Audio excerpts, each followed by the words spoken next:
City of Stevens Point Plan Commission meeting, recorded January 7, 2019.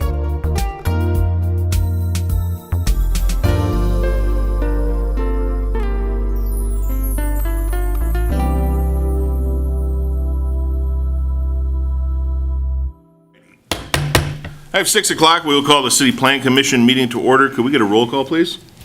Weezup. Here. Kneebone. Here. Arnson. Here. Cooper. Here. Haynes. Here. Hoppy. Here. Rice. Here. Everybody is present, so we will move on. First of all, we'd like to welcome the students who are here against their will for your class requirement. There is at least 2 seats up front here yet. I don't know if there's any more in the back. And then there's an overflow room. Logan, could you kind of keep an eye, or maybe President Johnson, if there's more people that come in, we can direct them to the overflow room? Thank you. Alrighty, a couple of things. First of all, you probably noticed we have an excessive amount of precipitation today on frozen ground. So there's water problems in people's yards and on the streets, and we've had the city crews out with the 2 pump trucks that we have working all day. We've had people clearing storm drains. If anyone is out there and has a storm drain near your house that is plugged with debris or maybe some ice that you can push to the side to get the draining going, we would appreciate that. But we're all going to have to deal with this for a while, and then it looks like, I looked at the weather, and it's only supposed to get down to about 31 through tomorrow. So we might be okay and not turning into skating rinks. But if it is, we expanded the city's skating rink plan throughout the city, so everybody will have their own. That and a shameless plug, tomorrow is the anniversary of Elvis Presley's birthday, so our radio station, WSNPLP 105.9, will be playing Elvis Presley music, songs that that people covered from him, and artists that were associated with him, if you're interested in that sort of thing. Moving on to the agenda, item number 2 is the report of the December 3rd, 2018 minutes. Commissioners, it's on page 4 of your packet. Questions? Comments? Commissioner Cooper? Move approval. Do we have a second? Second. Seconded by Commissioner Haynes. Discussion there? Comments from the audience? Hearing none. All those in favor signify by saying aye. Aye. Any opposed? And that is approved. Item number 3 on page 22 of your packets is a public hearing and action on a request from the City of Stevens Point to amend Chapter 23 of the zoning ordinance, specifically Section 23.01 Sub 14, pertaining to parking lot and driveway surface for specific uses and zoning districts. Director. Right, currently our zoning code requires that parking lots be paved with asphalt or concrete or other material approved by the zoning administrator. However, recently we made some exceptions within the driveway standards for residential to allow for gravel to be allowed within residential areas. In looking at the zoning code a little bit further, and we've studied this in the past, there are certain areas within the city. One we'll see actually with the next item, and that was not the driving force for this item, but a very good example of why we may want to consider looking at allowing gravel for some other type uses, mainly large-scale industrial, that may be a storage lot, conservancy park type areas, and so forth. So what we're looking for with this amendment is allowing the zoning administrator to approve alternative type materials, which would include gravel within those types of areas for parking surfaces.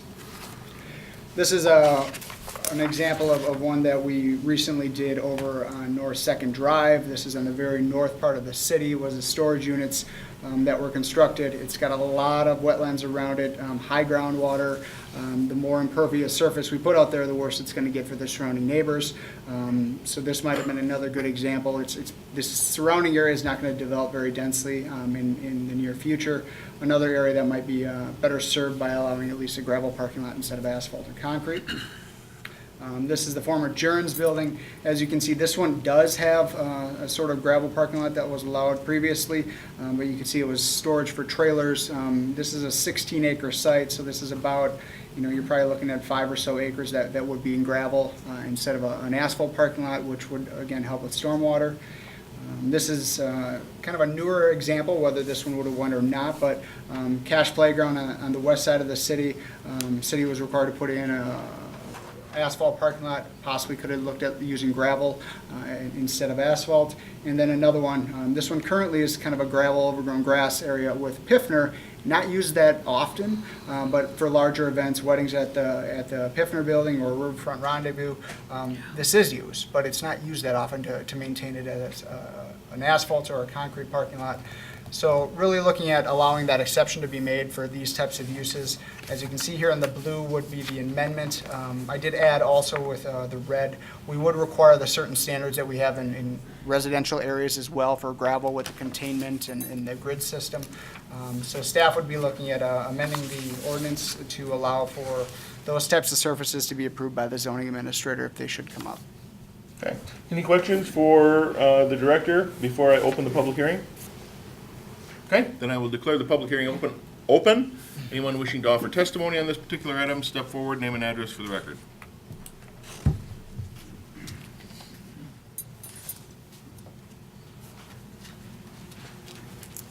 Thank you. Cindy Nabel, District 3, 1100 Phillips Street.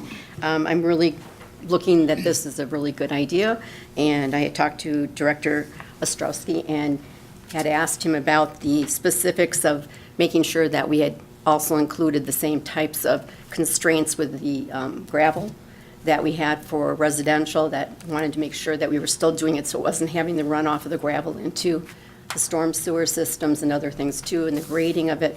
So he did add that in to be that it would all be the same way as what we have, that we're looking for having for residential. So the reasons of why they did it with residential is the cost, also the less, chance of water being able to run off or into the ground with all the concrete, and blacktop is just not really a great way to do it, especially with these kinds of places they're looking at. So I really am pleased that you came up with this, and I want to say that I really support it. Thank you. Thank you. Public hearing is still open. Public hearing is still open.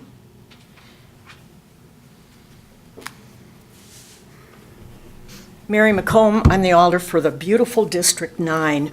I was happy to see this as well. I've been working on environmental issues with, he's here, Alder Shore, and as most of us know, permeable surfaces are much better for groundwater. They allow groundwater, they allow surface water to filter and remove harmful substances, and it returns runoff to the water table more quickly. So I'm happy to see that we are writing ordinances that will provide residents and business owners not only the cost savings from using gravel, but also help the city as a whole be more responsible for our storm runoff. Thank you. Thanks. Public hearing is still open.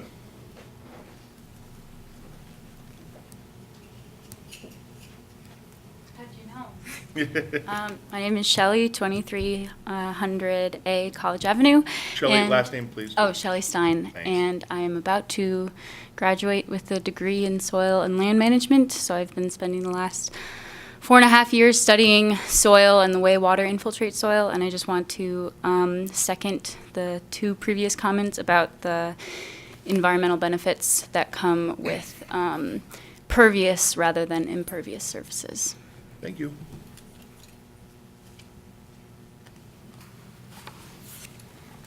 Well, my name's Frank Dragell, and I'm 527 Granite Ridge Road, Stevens Point, and I own the property on the corner of 2nd and Portage.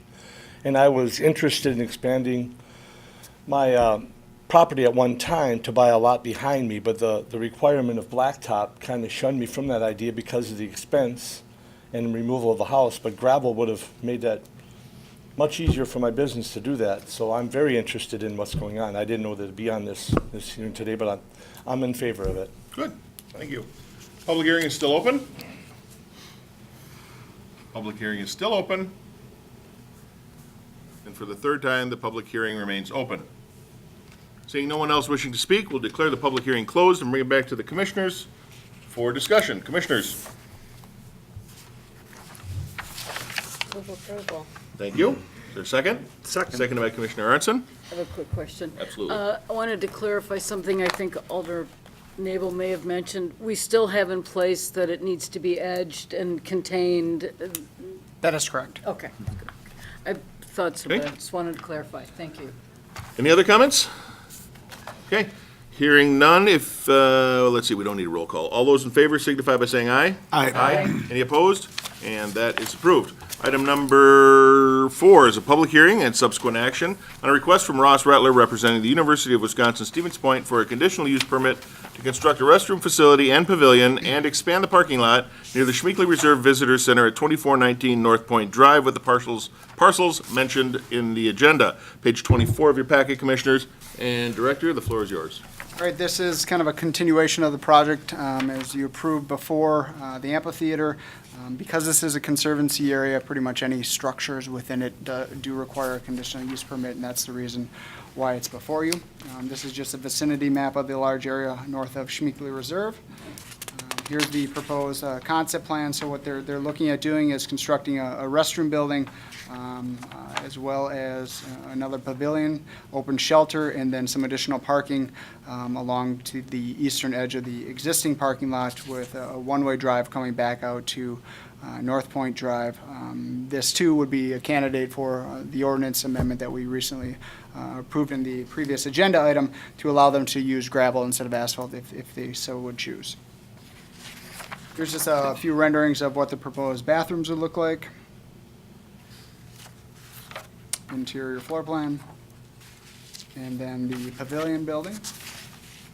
Done very well. Natural materials complement the surrounding structures. Staff really does not see any concerns with this. Again, the only reason why it's before you is because it's within the Conservancy District. Again, no real concerns. We'd recommend approval with the conditions outlined in the staff report. Very well done. Okay, any questions from the Commissioners before I open the public hearing? Commissioner Artson? I see some reference to wetlands on here, where wetlands delineated, evaluated. I assume so, but I don't see anything about them here. Yes.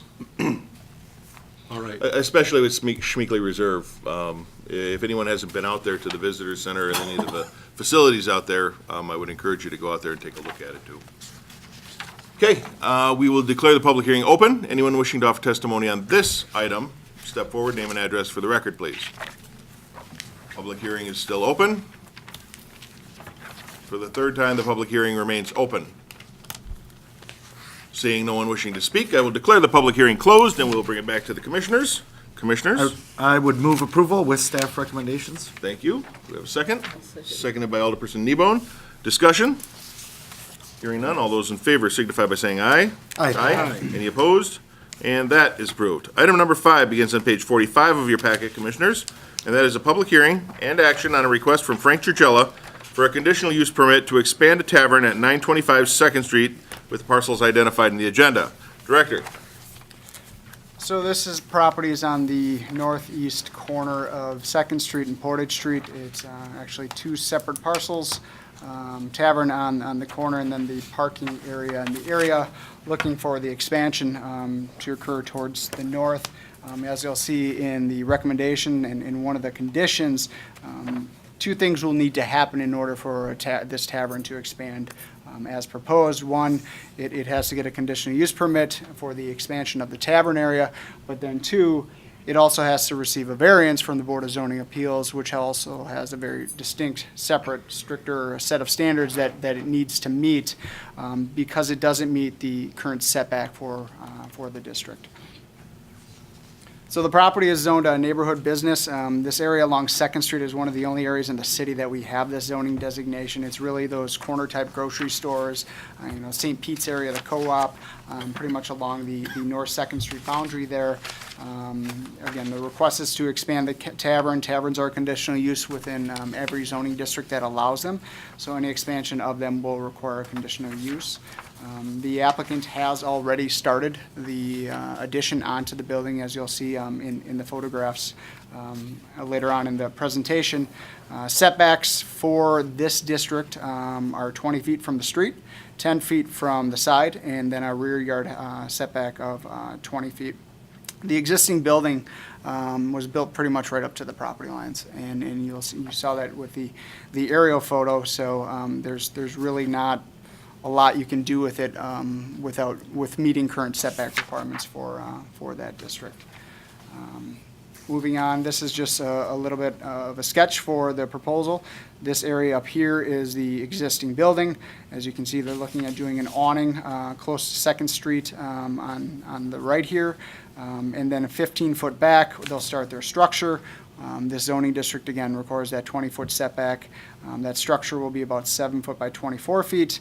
And then you get back to the rear lot line, again, had to be 20. They're looking at about just under a 9-foot setback for the rear yard.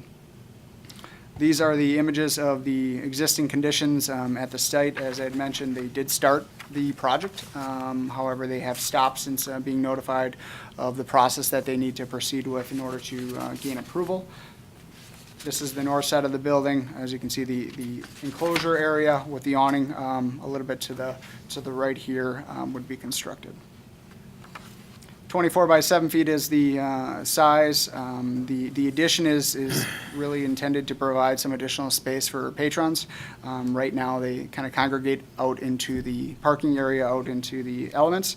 So this area will allow a covered area for them.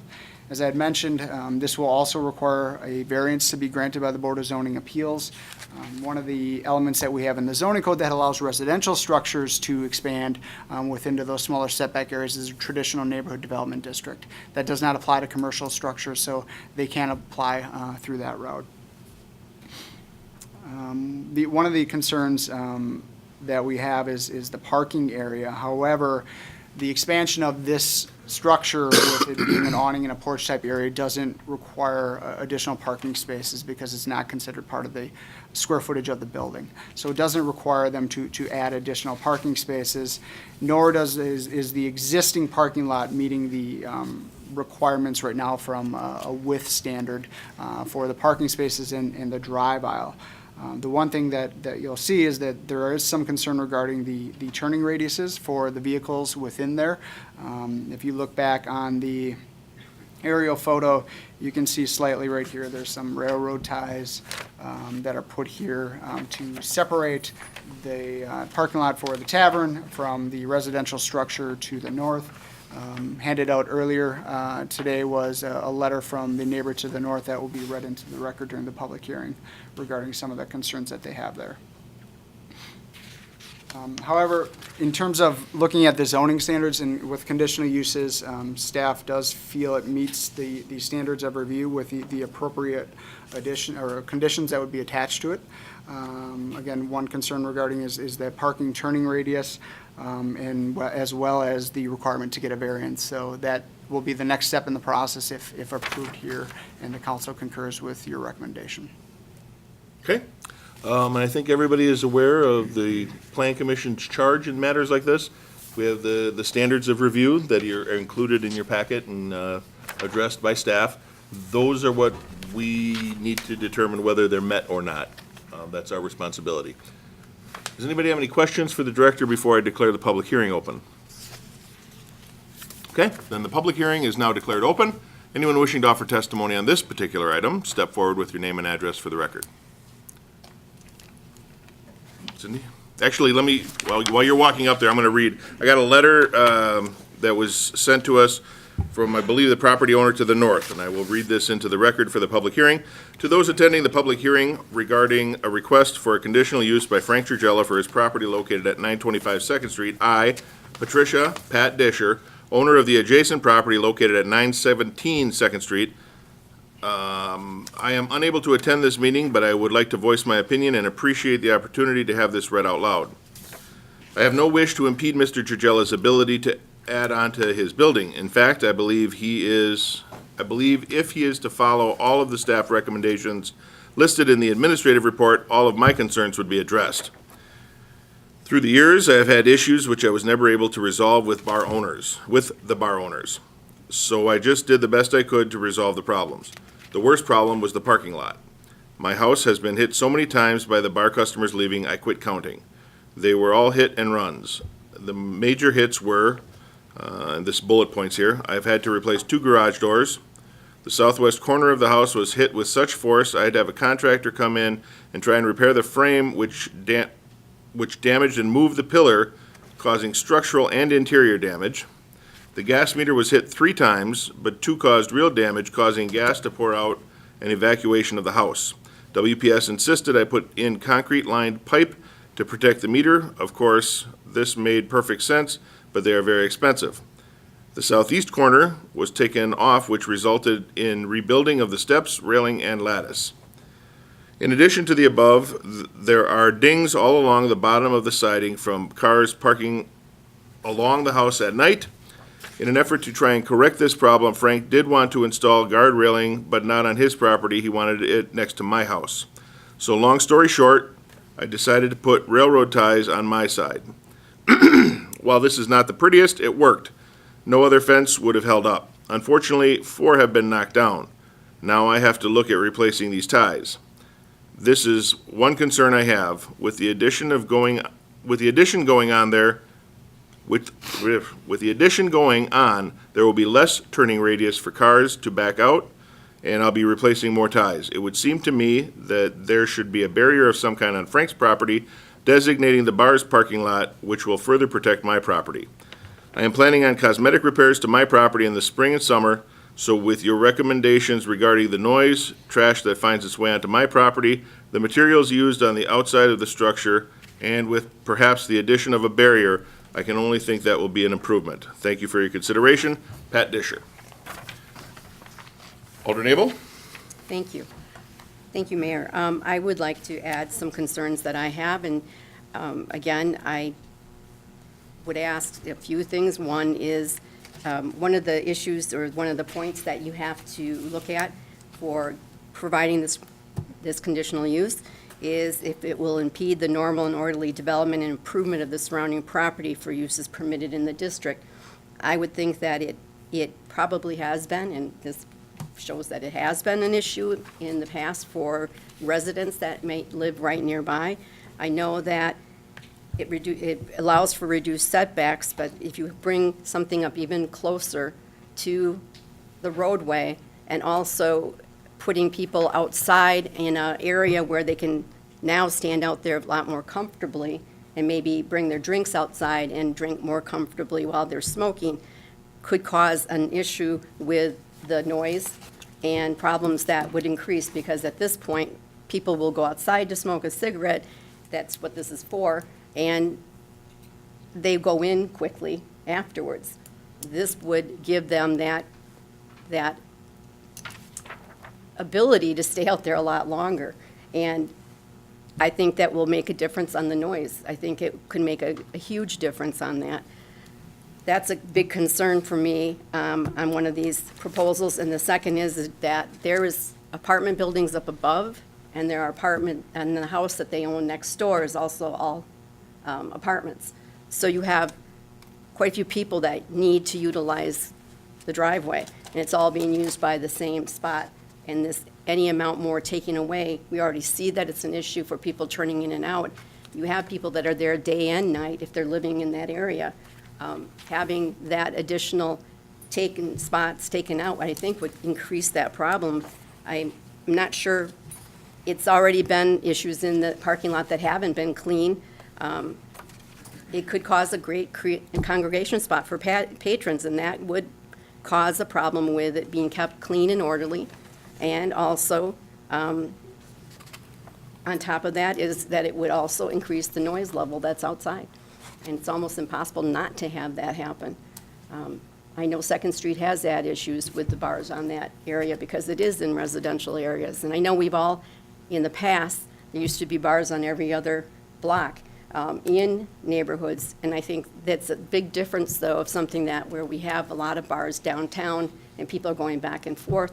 I'm just concerned that if we're just increasing more outside activity, soon there'll be maybe chairs or tables out there. People will sit out there longer, especially when it's nice out. So I just would like to make sure that we're really looking at this very carefully and not creating a bigger problem in a small area that will really impact anything else that we're doing downtown for development that's nearby. And we're going to be putting in some newer places downtown, and I'm concerned that adding to an area looking a little less desirable might not make some people want to live closer to that, to the noise or to any other extra amount of noise that we already have. So it's a concern, and I just hope we look at that. Thank you, Alder Nabel. Public hearing is still open. Could I ask you to put up that picture, that aerial picture with the parking lot, please? You know, the alderman expressed something about parking and turning radius, and as you look at this picture, you can see that there was a makeshift shed that was put in there, which was very dark and dense, which created corners. My son has since leased the bar from me in March. I don't believe we had any loud noise ordinances or police officers attend that building since that time. If there was, I'm not aware of it. And the other part is that when you talk about safety, these things are going to have a glass door, windows, where you're going to be able to view and see. Police officers will be able to see what's going on instead of having a covey, a corner, a place to hide and not to be exposed to the traffic which goes by all the time. It's going to be lit, meaning like I'll have motion censored lights on the porch itself overnight, so if somebody would happen to come there and do something that would be devious, I think the lights would go on and prevent that. So I think we're adding a lot of security and safety in the area versus her great concerns. As far as the parking lot, you're only going to make it better by taking that shed out, which I've already done, which made the parking lot bigger than it was in the past. I've expressed a lot of interest in purchasing the property behind me, but like I told you earlier, the cost of blacktop kind of shielded me from that or prevented me from doing it because it's very expensive to do this. I want to enhance parking. I want to beautify the area. I'm not going to just add business. I want to make the area better. I've been there for 43 years.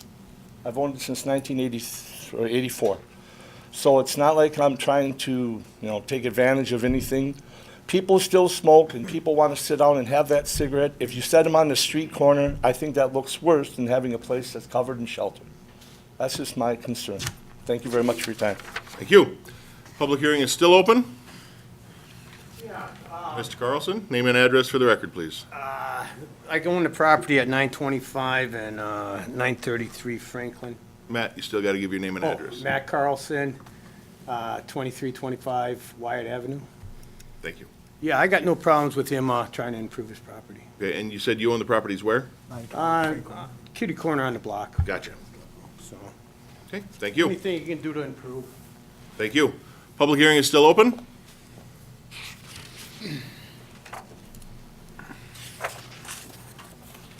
Hi, my name is Lauren Roth. My partner and I own the property at 916 Portage Street. We're in favor of what Frank's trying to do. I don't think it would impact our property at all. We're still working on getting a plan together to remove the house, and we've been working with Mr. Ostrowski on a grant for the demolition and some of them things. But I think what Frank is trying to do and his son we're in favor of that. Good, thank you. Public hearing is still open. Public hearing is still open. For the last time, the public hearing remains open. Seeing no one else wishing to speak, we will declare the public hearing closed and bring it back to the commission. Can I ask a question? You just did?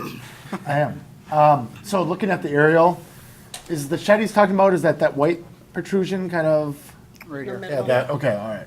So that, he said, has been removed? Gone. It has. And that thus then is where, basically this awning? and- Basically. Okay. Commissioner Arnson? Is this the type of that, on different matters, is this the type of urban development and high-density, zero lot line development that we had talked about with some of these other districts and the urban districts? Is this kind of an example of that? Yeah, I mean, this is, a very old structure. As center cities developed, they were typically fairly dense, where you had buildings up to the lot line, as you see down Main Street. I mean, they're wall to wall, right down the lot line. This is very similar to that, which was one of the reasons that we rezoned these areas to a neighborhood commercial. Something we may look in time at adjusting in terms of the zoning district and setback requirements. But this is an area that is on the fringe of the downtown that would still have an urban center city type feel to it with the higher density, with the commercial use on the first floor, residential above. The challenge with some of these as you start to get on the fringe is that they start bordering other other uses that there could be conflicts with. And that's one of the reasons why taverns are a conditional use, is because they can cause disturbances for adjacent properties, especially when they do border maybe a residential type use. Thanks. I just have I guess, clarification or question as well. Sure. In reference to Alderperson Nable's concerns about noise, in the review, 13C talks about noise, and the commission shall reserve the right to review and recommend the revocation of the conditional use. I'm just curious, what does that look like if, it comes to be that we would revoke that? Is it that portion of the structure just not permitted to be used, or would we force some sort of removal, or how would that potentially A lot play of out? times, what that will do is allowing to attach other conditions to it to address that. We don't want to revoke his conditional use permit. We want to make sure that he's successful and he can continue to operate. But if there are issues with noise, maybe additional conditions are placed on it. If there's condition or concerns with people congregating and activity occurring that we don't want to occur, maybe additional lighting elements need to be installed and so forth. I mean, usually that will allow us to work with the property owner to address the concerns through other conditions that may not be seen today because of challenges that we see with the structure and uses. But a very direct answer is, as a last resort, yes, you could, but I think we've got plenty of things in place that we would be able to rectify the situation, including some of our other ordinances relating to noise and chronic nuisances and things like that. Great, thank I you. will tell you, revoking a conditional use permit is very difficult to do. You've got to meet a lot of standards, and you've got to have very concrete evidence of what is occurring and it's not working. Concrete or gravel? Asphalt. Sorry. Okay, Question. Alderperson Nebo? Well, I would say I have a concern. This letter from Ms. Disher about all the damage that she's had to incur, I would like to see, and we can't force any fence or anything, but it would be nice if. You can on the Georgella property, yes. Oh, well. That- I mean, I You would. can make that a condition of this conditional I use. would, maybe we think about asking them to put up some kind of at least a small barrier to protect this person's property. I mean, it sounds like she's had some pretty severe damage over the years, and if it's all coming out of her pocket or her homeowner's insurance, that gets pretty costly after a time. Would be nice if it could be a voluntary thing, but Oh, wait, hang on, Mr. but Georgella. I don't want to have a debate. I can ask you to come up to the front, and you can speak to the question on your microphone, but I think the city attorney's going to have something. We are 7 people over fire code, so we need 7 people to go into the overflow room. Don't worry, there's audio in there, there's video and everything. And there's chairs. Good. I don't want to be breaking ordinances and violations. Mr. Georgella, if you'd like to come to the microphone to address the concern.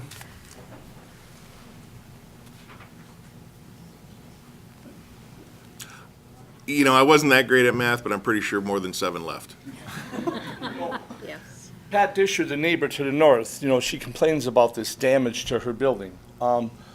These things happened in about 1989 and 90. I don't think we've had any problem in any situation in the last 15, 18 years.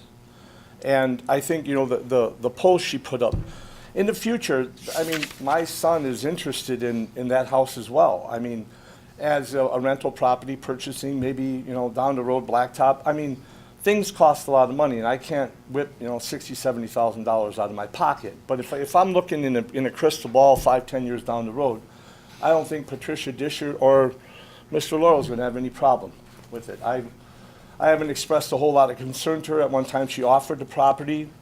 The price was pretty high. To do parking, and you look at an average per stall, is very expensive when you get $30,000, $40,000, and then taking structures out of place, and, I don't have that big of a business. And as far as, like I said, this building that you're looking at, it makes the parking lot bigger in a sense, because I'm only going 7 feet from the building, which that building was actually 14 feet from the building. And it's a closed, all it is a porch, like, I had a porch on there at one time that was 5.5 feet wide, so I had a 1.5 foot to it. And the only reason I did that is because of door swing and having a second door. Otherwise, I wanted to keep it as close to the building as possible. I don't want it to be a separate identity. I just want to have a place where people can go out in the weather when it's raining or something to smoke. That's all it is. You know, I wish people didn't smoke. I don't do it, but. Commissioner Hoppy, did you have a question for the That's what, applicant? again, the shed was 14 feet out from the building? It was and it's gonna about be 7. 14 and a half feet. It was about 2 feet away So from the you're building. actually reducing that That distance is distance correct. by 7, okay. Yeah, it's That's a about good 6.5 feet, not quite 7, but real close to that. Okay, thank you very much. Commissioners, what are your wishes? Commissioner I guess Hartman? I'm with Alderman Kneebone a little bit about that, in that you got two contiguous gravel surfaces that makes property line look pretty tough. Adding something to indicate that property line doesn't seem unreasonable. You could certainly add that as a condition if you'd like, Commissioner. If you wanted to add that the applicant be required to put up a barrier fence between his property and the property to the north for the length of that northern boundary. I don't know that a barrier fence would do a whole lot, sticking a fence up. I like the idea of Open to the, suggestions on the words. you know, We know just the what we're trying to railroad do. ties are good. 6 inches, doesn't take up a whole lot of space, put it right. Can something like that go right on the property line, or is there a setback to that? So with the fences, you're allowed to put up to the property line. And I did pull up the aerial to give you a little bit better indication of what we're looking at here. But what, you know, we do in some of these situations on, let's say, other commercial type developments, they'll put up concrete bollards every so many feet to prevent the cars from going in between them. You'll see them, you go to Target, they've got the big red balls out in front. You go to Walmart, they got the big concrete bollards in front of their little shacks that they sell, you know, Girl Scouts or Boy Scouts out of the little lodges. It's something you could look at doing here that would prevent that. I think if you were just putting up a small little wood timber, it's not gonna hold much. But that's an option. I think putting up a fence, even as Patricia had indicated in her letter, it's going to be damaged, and we're going to be dealing with maintenance issues in the future because it's going to get hit constantly in snow plowing and everything else. Whereas a bollard might be an alternative, you wouldn't have to put too many of them in there, and hopefully the cost would be a little bit less in that route too. Yeah, the one that I was thinking of is how they have on the highways, where there's basically railroad ties and they have that thick steel. Like a something along those guardrail? lines. Like a guardrail. Something along those lines, but we'd be open to whatever A you. bollard sounds more practical, even if it's just a matter of letting people know that, hey, there's a boundary here, there's a border here.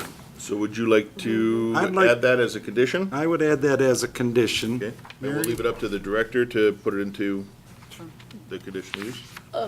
I was thinking of something like those car stops that are just low, and you wouldn't have to put that you could just spike into the ground. Because I wouldn't like to see a lot of expense be added to Mr. Georgella's expansion. But just a little something, bollards or some kind of a small, but not a big fence. Okay. So I believe we have to take that as a motion. So the motion is to add the conditional use or condition of that barrier with the details to be worked out by staff. And I need a second on that. Okay, I would That's say. a Seconded by Alderperson Kneebone. Discussion on that item only. Just that additional condition. Comments from the audience on that condition? Mr. Gisella, come forward, please. Yep. We record these and play them on the radio and TV, so they need the microphones to pick up the audio.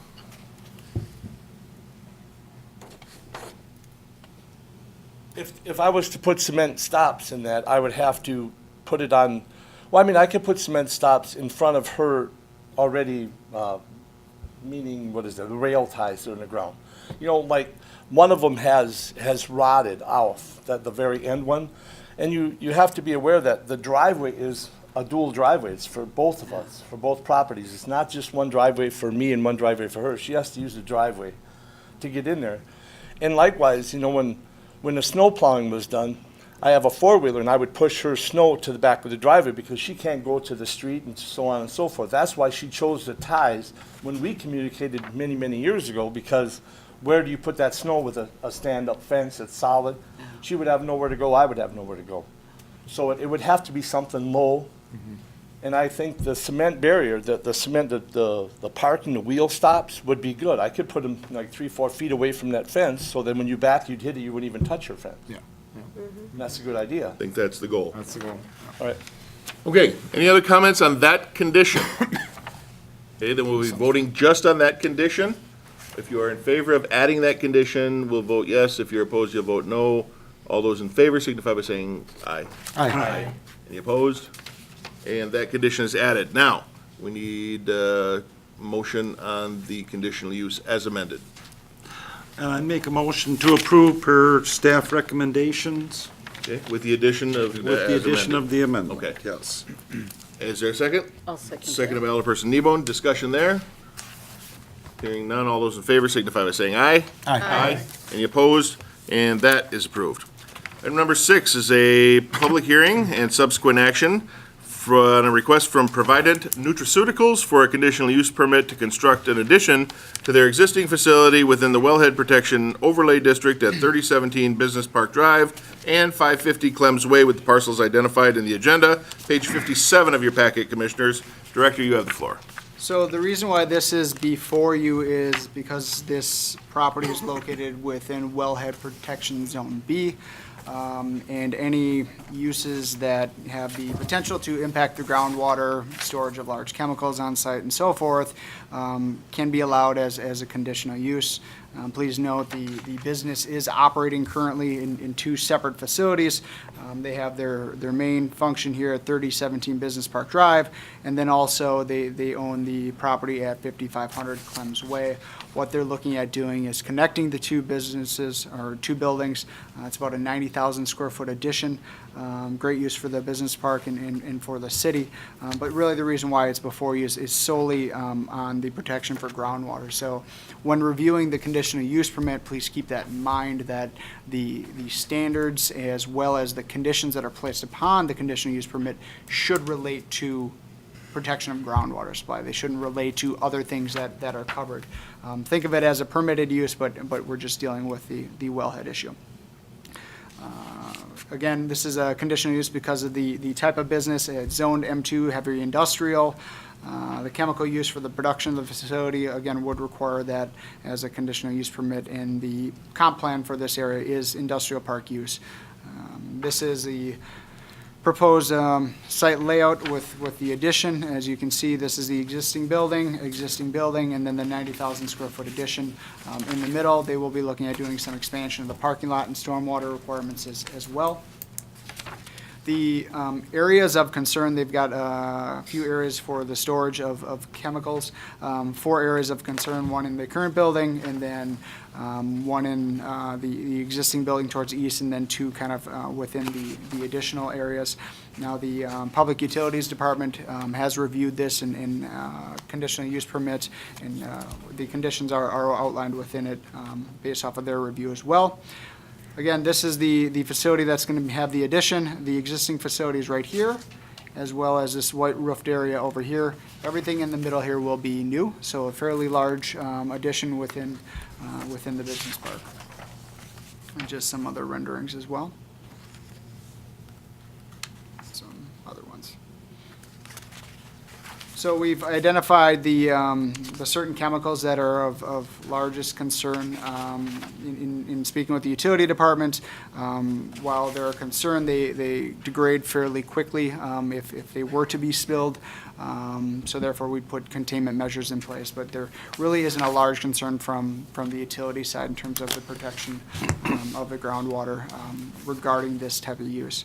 The first 3 conditions or recommendations are just comments relating to the design of it, not specifically the wellhead, but we just comment on there just to make sure that they're aware of those situations. But really, conditions 4 through 6 start to deal with the chemicals. As we've done in the past with these types of uses, Scafidi in their auto repair shop, certain catch basins need to be installed, containment mechanisms need to be in place. Bulk storage of chemicals shall occur with 100% containment in areas. They need to have a spill prevention plan in place, and that if there's additional chemicals that are installed in the future or stored in the future, that they do need to notify us, and we reserve the right to attach reasonable conditions for the protection of that groundwater. So really don't see any concerns. I know within the staff report that we indicated that they need to provide CSM and other plans. They've started to supply those to us already. With staff's concerns, we really don't have any concerns regarding the protection of groundwater with these conditions placed upon it. So we'd recommend approval. Okay. Any questions from the commissioners? We'll start with Commissioner Haynes and then Commissioner Arnson.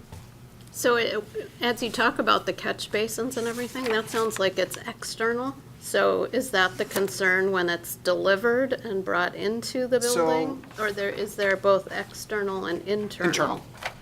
Internal. Wherever their filling point is. So very similar, so with like Scafidi, they'd fill some large drums. And if they're filling those drums, there needs to be a catch basin, there needs to be curbing and so forth. So wherever their transfer spot is for the offloading or filling of the chemicals. Okay, so it's like a truck that Really, comes yeah, it's not and- really, you're not really thinking of it in the parking lot Yeah, in general, where you have the Right. stormwater and stuff like that. okay. Commissioner Arnson. What's in the Conquest 110 and the Lift RT? What are the active chemicals? What are we I worried about? don't know, so I've left that up to the utility department. I don't know what the concerns are with. I know with that. Director Lemke had looked at it, but of course I don't remember either. Should be a MSDS or something type. There will sheet be, to yep. it. There is. Yeah, they provided each chemical worksheet, and that was reviewed by the utility department. It appears to be a rust converter. That seems weird. Pharmaceutical. Please. They're caustics, so they're just low pH substances for cleaning for other types of processes, but. All right. We are the expert. Mrs. Shufflebein. Hi, I'm Kendra Schaffelbein. I'm the project manager for this expansion project. I live at 1161 Bel Air Drive in Plover. Sorry, Weeza. So a lot of the chemicals that we're talking about here are with the cleaning of the units that we use to produce the nutraceuticals. So it's not necessarily a pharmaceutical company. We make vitamins. So yeah, if you guys need some bulk vitamins, let me know. So what is Conquest? The Conquest is just a cleaning agent that we use within our giant mixing thing to Okay. make sure that the powder gets cleaned off. Same kind of thing with the Lift RT? Yep, same thing. Okay, Just does making that sure answer your that we're- question, Commissioner? Yeah, I think so. Caustics, bleach, sodium hydroxide, that type of stuff. Yeah, it's a food grade system, so we want to make sure that we're getting all the uckies off so that the next Uckies. batch. That's an industry I term? have, well, it's when you have toddlers, you know. I don't know, he's using chemical names, you're using Uckies. I got the idea. That's all right. Any other questions for the applicant, their representative? One quick one. The fire department has sheets on everything that you store, correct? The Yeah. chemicals you store? Yep, we came up with a full chemical list and provided it. All right, thank you. Thank you, Kendra. This wasn't mentioned here. All right, so we will now open the public hearing. Anyone wishing to offer testimony on this request, step forward, name and address for the record. Public hearing is still open. Public hearing is still open. For the last time, the public hearing remains open. Seeing no one wishing to speak, we will close all of the uckies and the public hearing and move on to consideration. Commissioners, what are your wishes? I will move approval with staff recommendations. Thank you. Do we have a second? Second. Seconded by Commissioner Haynes. Discussion? Hearing none. All those in favor signify by saying aye. Aye. Any opposed? And that is approved. Item number 7 is a request from Slingshot Architecture for a conceptual project review of a development located at 1017 3rd Street, page 77 of your packets, Commissioners. Director, you have the floor. All right, thank you. I'll give an update or background on this project. Then if you do have any further questions, the developer is here, so feel free to ask any questions that you may have with the project. So this is the former Lullaby Furniture Factory site. It's about a 4-acre site just north of Great Lakes and the Cobblestone Hotel, where the Centerpoint Mall once stood. Was a former furniture manufacturing site. The city acquired this property in 2008, and then ultimately transferred it to the Redevelopment Authority. And the Redevelopment Authority is the current owner of the site and has looked at various proposals for developments, and is now with this proposal, trying to find a development that really maximizes the use of the site and hits the true vision of the downtown, continuing to make the downtown a 24/7 environment to make sure that it remains successful. So the conceptual project review, this is really, no formal action is taken. It's really just an opportunity for the project to be introduced.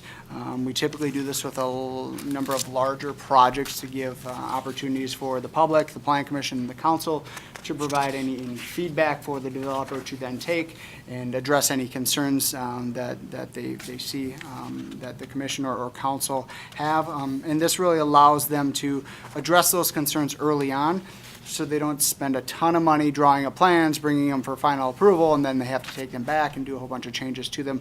Although these plans are very far along, quite honestly, and they're fairly extensive so far. The property is currently zoned a central business transitional district.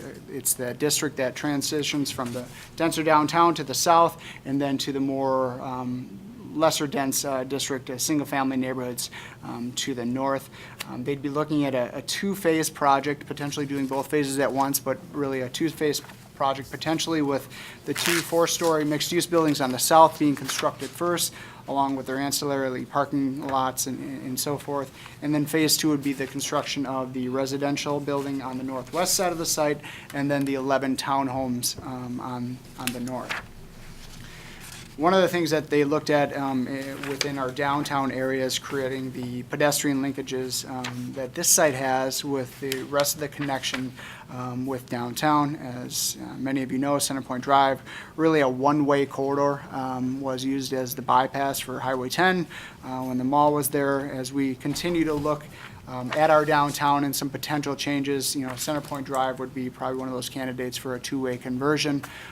We are in the process of working through our targeted area master plans for downtown and Division Street, and through that process, we'll be looking at a number of those potential changes.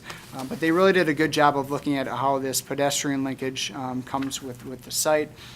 When we did the mall reconstruction and tore down the mall in the center here, we wanted to make this pedestrian linkage and have a straight shot essentially from the back of the Children's Museum all the way through this site connecting to the Lullaby, and that really being the focal point. Many of the other developments put that focal point on the corner of Third and Centerpoint, but this development has transitioned it and put that focal point really in the center of the site, creating that pedestrian type corridor, which really actually works quite well, especially for the visibility of the commercial type uses that would be located within the facility. And then also having this connection because of the site, and the site is bounded by 4 streets, even though it's a smaller side on the Union Street side, but really there's 4 access sides to this site, and they've done a very good job of building placement in order to take advantage of those access points. This is the general site layout. As you can see, this is the 4-story buildings on the south end of the site with a commercial courtyard in the front. It's not a street, it's a pedestrian corridor, bike connection pedestrian corridor. Really the first floor being that of commercial type storefronts. Downtown has seen a great deal of improvement over the past 5 to 8 years. Many of the storefronts are full in downtown. We haven't had a ton of new construction. Really one of the most recent ones, other than Cobblestone Hotel, in terms of more of an office commercial storefront, has been the Executive Place on the corner of Main and Church, but that was several years ago. So this would provide additional newer commercial space, and it also jumps that Centerpoint Drive. So right now it seems like Centerpoint Drive acts as that barrier for the downtown. Really no growth has gone north of that. This brings that, and also with the Redevelopment Authority's purchase of the Belkey site, it can continue that growth all the way west towards the Wisconsin River. So phase one would be these 2 buildings on the south, looking at some potential uses that could occur, and then floors 2, 3, and 4 would be residential type uses. This building here would have some small common space, but mainly residential, and then having the 11 townhomes on the north end of the site, really doing a good job of kind of hiding that parking, putting it in the center of the site so the site looks full. It looks like a commercial corridor. And then transitioning from a higher density development on the south end to a lower dense development on the north, something that we've indicated numerous times so that it blends well with the single-family residential to the north. And then along 3rd Street, really kind of stepping down a little bit, recognizing that we're probably going to have a commercial development a little bit to the west on the west side of 3rd Street with the recent purchase of the Belkey site. This is just some images here. Really, they've got about 23 or street parking stalls, possibly looking at doing some on-street parking in front of the building along Centerpoint. We're working with them on that. 106 interior parking stalls, and then just really the breakdown of some commercial with the building square footages. This breaks down kind of what they're thinking in terms of a residential mix, and they'll continue to do their market analysis to determine what mix works the best for them, but really ranging from some smaller micro square foot units to some 2-bedroom units as well. Recently, we've had a number of units proposed in the downtown for housing, but I think what this does is we've had a number of units that are very diverse, meaning that they're targeted for different populations, whether it's senior populations, young professionals, empty nesters, different income levels as well. So that has helped. And I think this development also kind of has diversity within it by providing this unit mix, not only with the mixed-use buildings, but then the residential building on the northwest, and then really the townhomes on the north. Ultimately, about 211 total units. Along with about 30,000 square foot of commercial storefront space. This is just some massing of the buildings and how it kind of came together, looking back at our history with the lumber industry and trying to replicate some of that. These are some renderings of the facility. So this would be the kind of that mid-block crossing on Centerpoint, opening up into that commercial courtyard, and then really having that entryway through all the way to Meadow Street. So these connections, I mean, as we looked at the Lullaby site, I'm going to pull this up, the initial site previously, really trying to connect back to Meadow.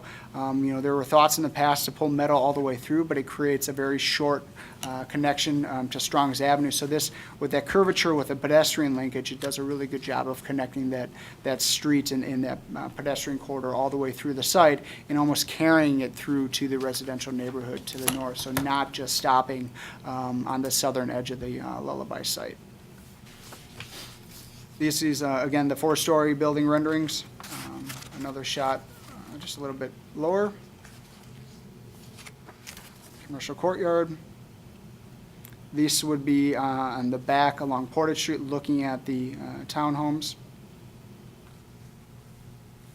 And then this is just really a lot of the stuff that I had mentioned before. But one of the challenges that we've had with our downtown is housing. Housing is a critical element to economic development. I don't think it gets as much credit as it deserves in terms of being a tool. But in our 2017 housing study, it was identified significantly the shortage that we have. And I think the 2 previous projects that we've approved, this project, stuff on potentially the Belkey site, as well as some newer housing on the former Grant School site, is continuing to provide the needed housing we need as a city, because a lot of our growth is not happening on the city fringes anymore in terms of new residential subdivisions. It's been the infill, the redevelopment of existing sites that's garnering the most attention as of late. Mm-hmm. So what we're doing today is taking some input, and then we'd be looking at potentially approving the conceptual review for the project as they move forward. I got to tell you, this is one of the most unique things that we've ever had proposed, and I think it's the perfect fit. It looks exactly like the things that we have been talking about as a community to try and get something in there, that neighborhood feel. You have the walkability. And finally, something that's going to look good on that Lullaby site that we've been dealing with for a while. So congratulations to Director Ostrowski, Kyle, and the rest of the staff there for working on this and putting it together. So what we're looking at now is feedback, thoughts? Any things that you would like to see added, changed, just general input? Mary Ann? I do. Oh, hang on, we're Just gonna, just some clarification first. Keep that one up, just for my reference purposes. Are there properties that still border Union Street? The lullaby site, does it go all the way up to Union Street?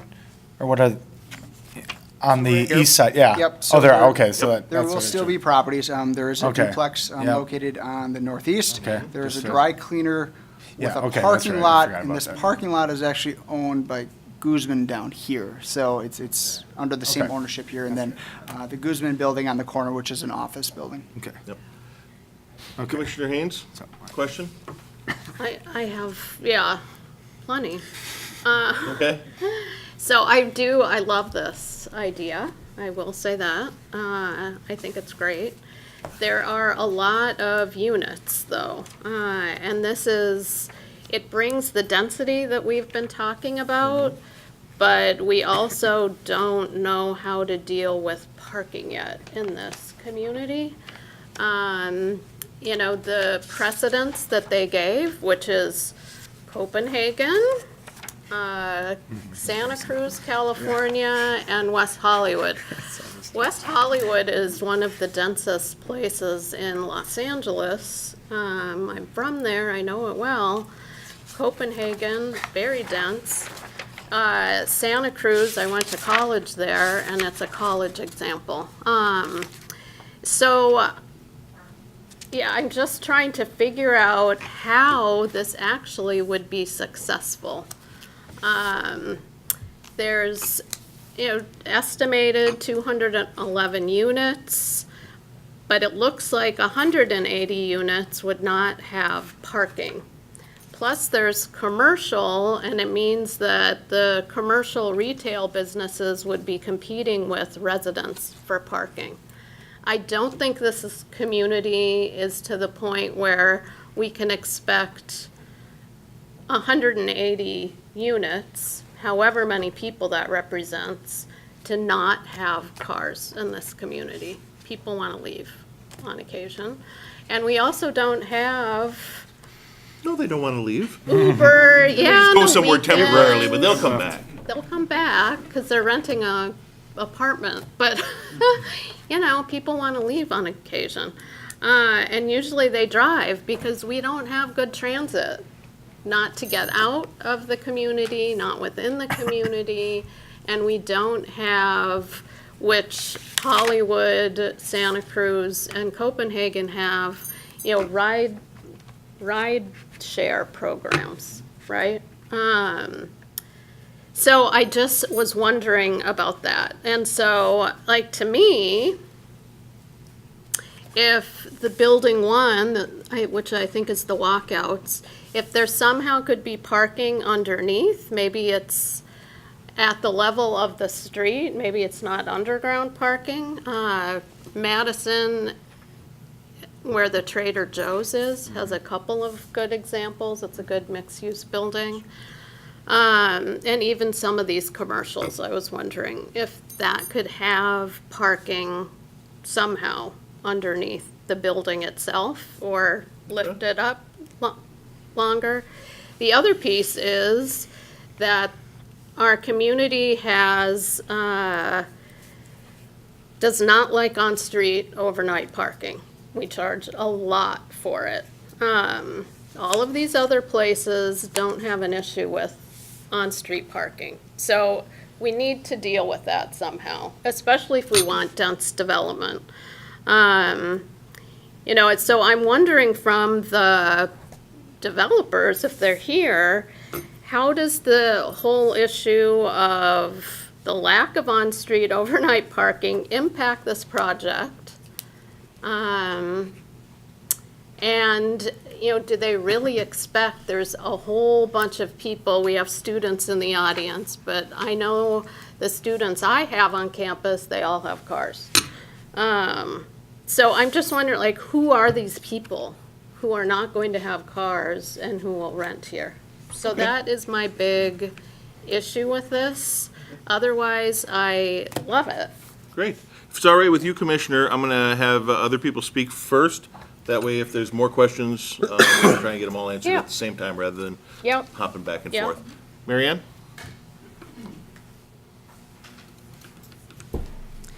Mary Ann Leszewski, 1209 Wisconsin Street, Stevens Point. With this proposal of 211 apartments, in addition to the 200 units on the Kmart site, 49 units on the Soik property, and 88 senior apartments on Water Street, we would be adding 548 units by 2022. While this proposal separates itself from the other units approved because they are, quote, market rate apartments, yet with them offering micro, I don't know what micro, I've seen studio, one-bedroom apartments, there will be an overlapping of prospective tenants qualifying for all 4 locations and not exclusively for this project. My first question would be, do we have figures for current and future employment opportunities in our vicinity? When Travel Guard and Skyward did their expansions, they predicted significant numbers of employment opportunities for this current time now and for the future. Do we know if these positions have materialized? And in addition, one large employer of ours has had significant terminations in recent years. Everyone currently working or retired in Stevens Point is living somewhere in our community tonight. Unless we are looking at a population growth for Stevens Point, which is traditionally very slow, how do 537 units become adequately occupied without affecting the current rental market? If current rentals have too many vacancies, they will depreciate, they will not be cared for, they will be difficult to sell, and they will hurt our local economy. Many of these properties are small mom-and-pop businesses who own a couple flats, a couple duplexes. And for them, they usually depend on that for the retirement income, so one vacancy for them would be a significant hardship to their income.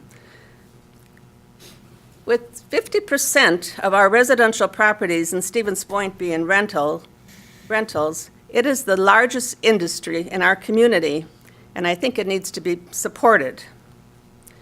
So in analyzing this proposal tonight, I would appreciate if we could research information, or if we already have it, about employment and community growth within Stevens Point to help us move forward. Thank you. Thank you. Anyone else?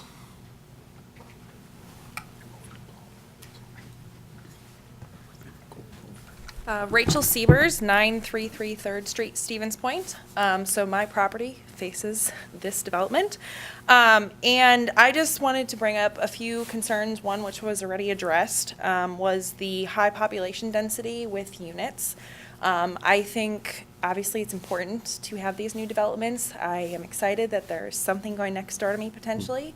But I'm also concerned with the parking concern. I constantly drive by on Monday morning and see yellow tickets on parking already near the downtown area, since people see it as a convenient place to park and obviously walk and be safe. I had a potential opportunity with Building 1 and potentially reducing the units from my property specifically. I look straight out my kitchen window and looking at this property, and I'm concerned about the south-facing sun. If a 4-story property is right next to my property, the nice winter sun won't come in my windows.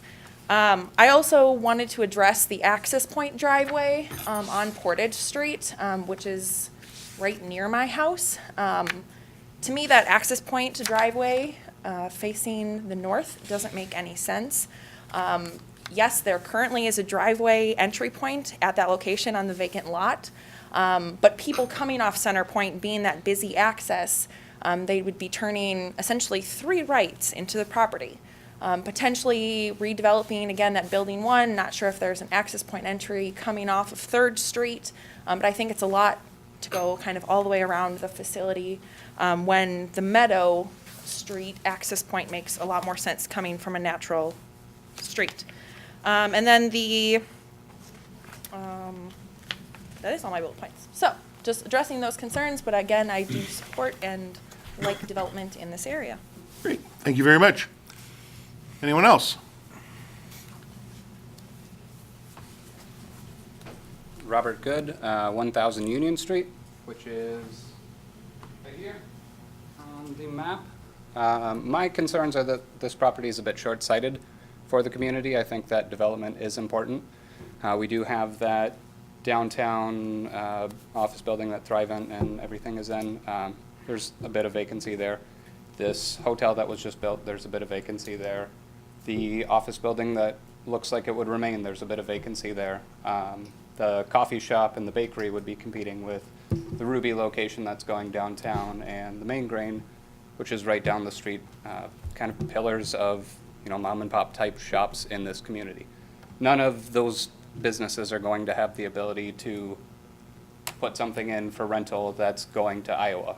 30% of people's income that are up to that's being spent on these 200 units isn't being spent in Stevens Point. So after taxes are taken out, how much money is really being spent there? I think that we have a really nice opportunity having these 4 acres downtown, and I don't think that there's a rush to develop it.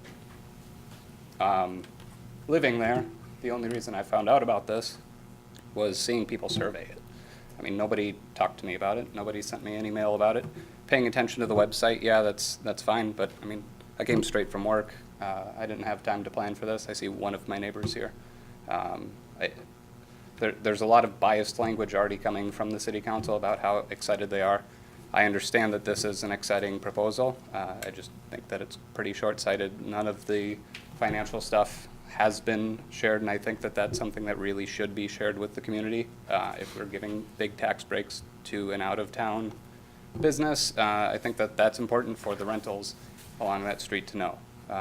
I think owning almost all the way to the river with this Belkey purchase, there's a lot of other opportunity for development. This isn't something that we have to just pull the trigger on because somebody has something fancy that's similar to California. This isn't California, this isn't Madison. People don't come here because they want to live in a fancy apartment. People come here because they want to buy a nice house and they want to raise a family. They want to run a business. They want to be entrepreneurs.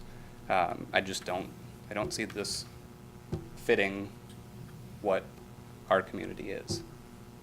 Okay, thank you. Just for clarification, the Plan Commission is only discussing the conceptual project review. Financials and those sorts of things are handled through other committees, which may be later this month. Anyone else?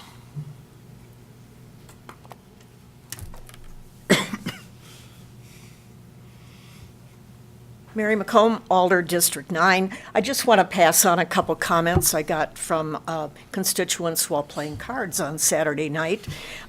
Somebody suggested there might be more green space between the townhomes and the residences on Portage Street, more of a park-like area between those. And another person was concerned about if there was enough green space in the middle. So I just want to pass those on. Thanks. Thank you. Anyone else?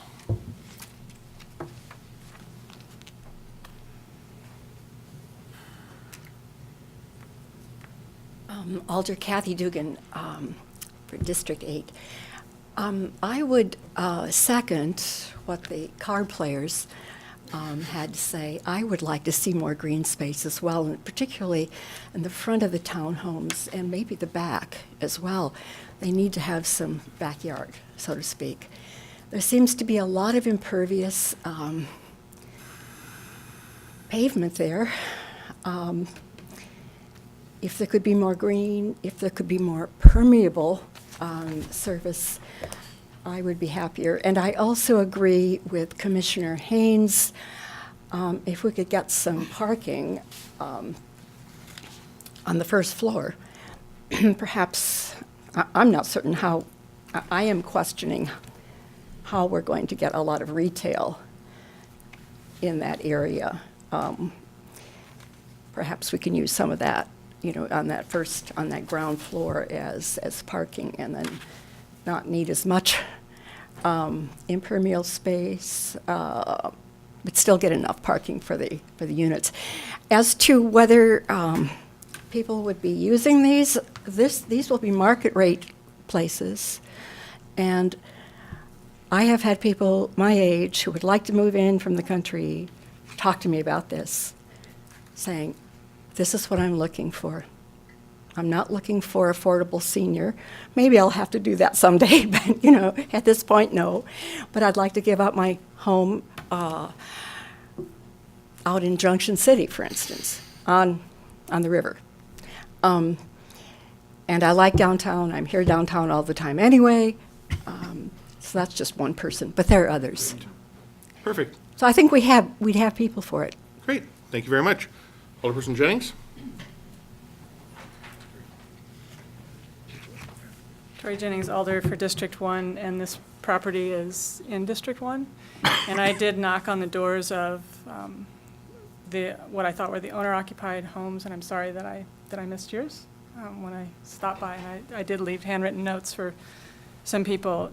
Just in terms of conceptual design, I think this is just such an incredible project, and just sort of seeing the thinking that the developers put into this, and also Director Ostrowski and his staff in terms of thinking through how does this integrate into the city as a whole, not just this space.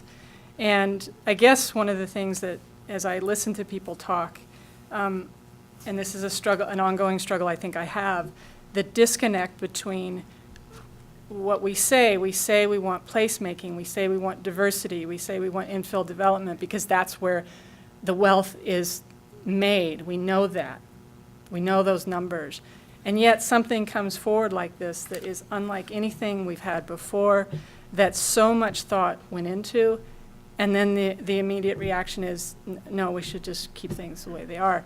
I never know as an alder or as a person how to deal with that disconnect. I guess that's why we have a process that goes through many different committees and lots of different people and public sessions.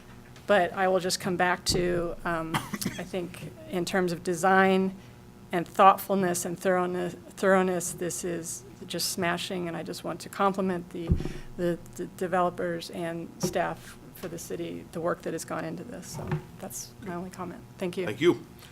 Anyone else?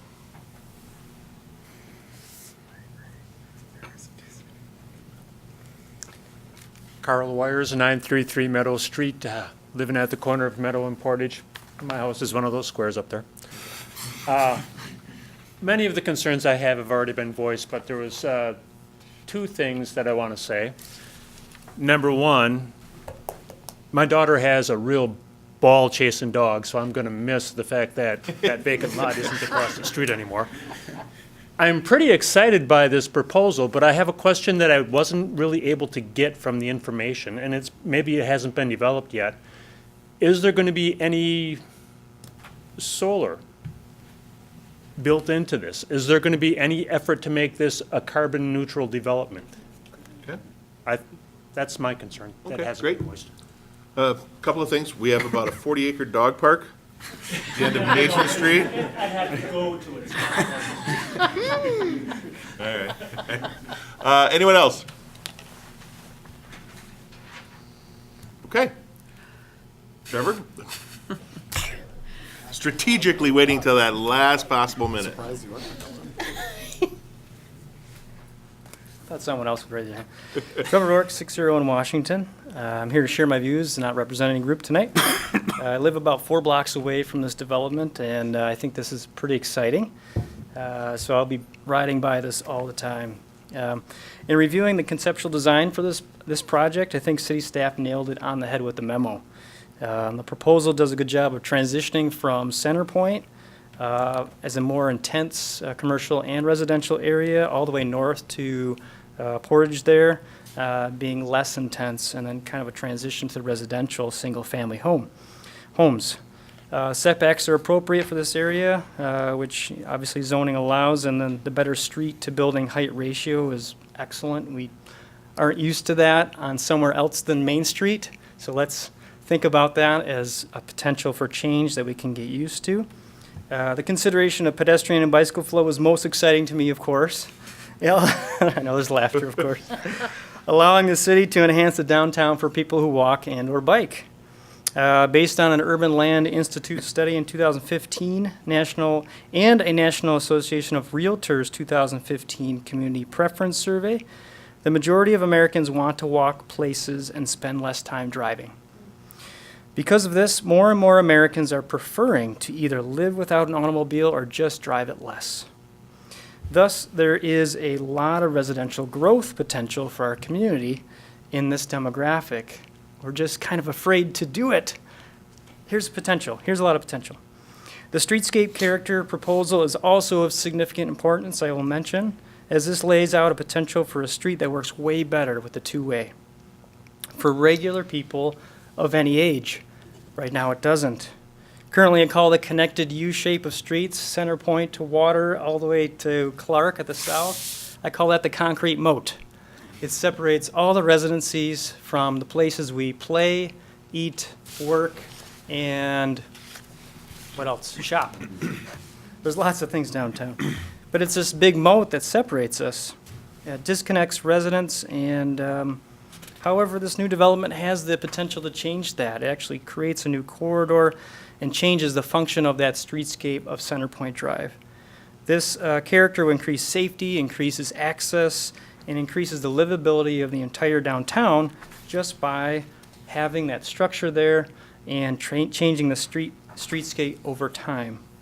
To address the concerns about parking, specifically, I will respectfully disagree with the concerns. This is an example of how you do change the parking concern.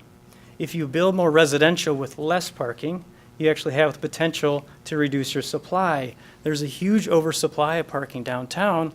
I think the parking study addressed over 2,000 spaces before Cobblestone was built, and Cobblestone was like 80 or something that was replaced. There's still about 1,400. At least 1,400. That doesn't include the potential for more parking along the street if you want to do that. So I think there's tons of parking downtown that's underutilized. All you got to do is look at Piffner Park and the Crosby Street parking right there. How often is that filled up? Is there a cost share with the developer? Is there some sort of parking permit system? I think those things can be worked out. There's just a lot of parking. This is a great potential to reduce parking overall. And for the paid parking for overnight, if you have too much supply that's free, which we do now, or low cost, it's really going to be a struggle to ever get people to pay for parking because there's too much and it's too cheap. So thank you very much. Hopefully we see this project move forward. Thank you. Anyone else? Just a note to everybody in the overflow room, we do have probably 8 seats available now. So if you want to come out of the overflow room and join us, or if you're taking a nap, don't mean to wake you. Anyone in the overflow room wishing to speak should come on into this room now. And I'll offer the opportunity again to anyone in this room wishing to comment on this concept review.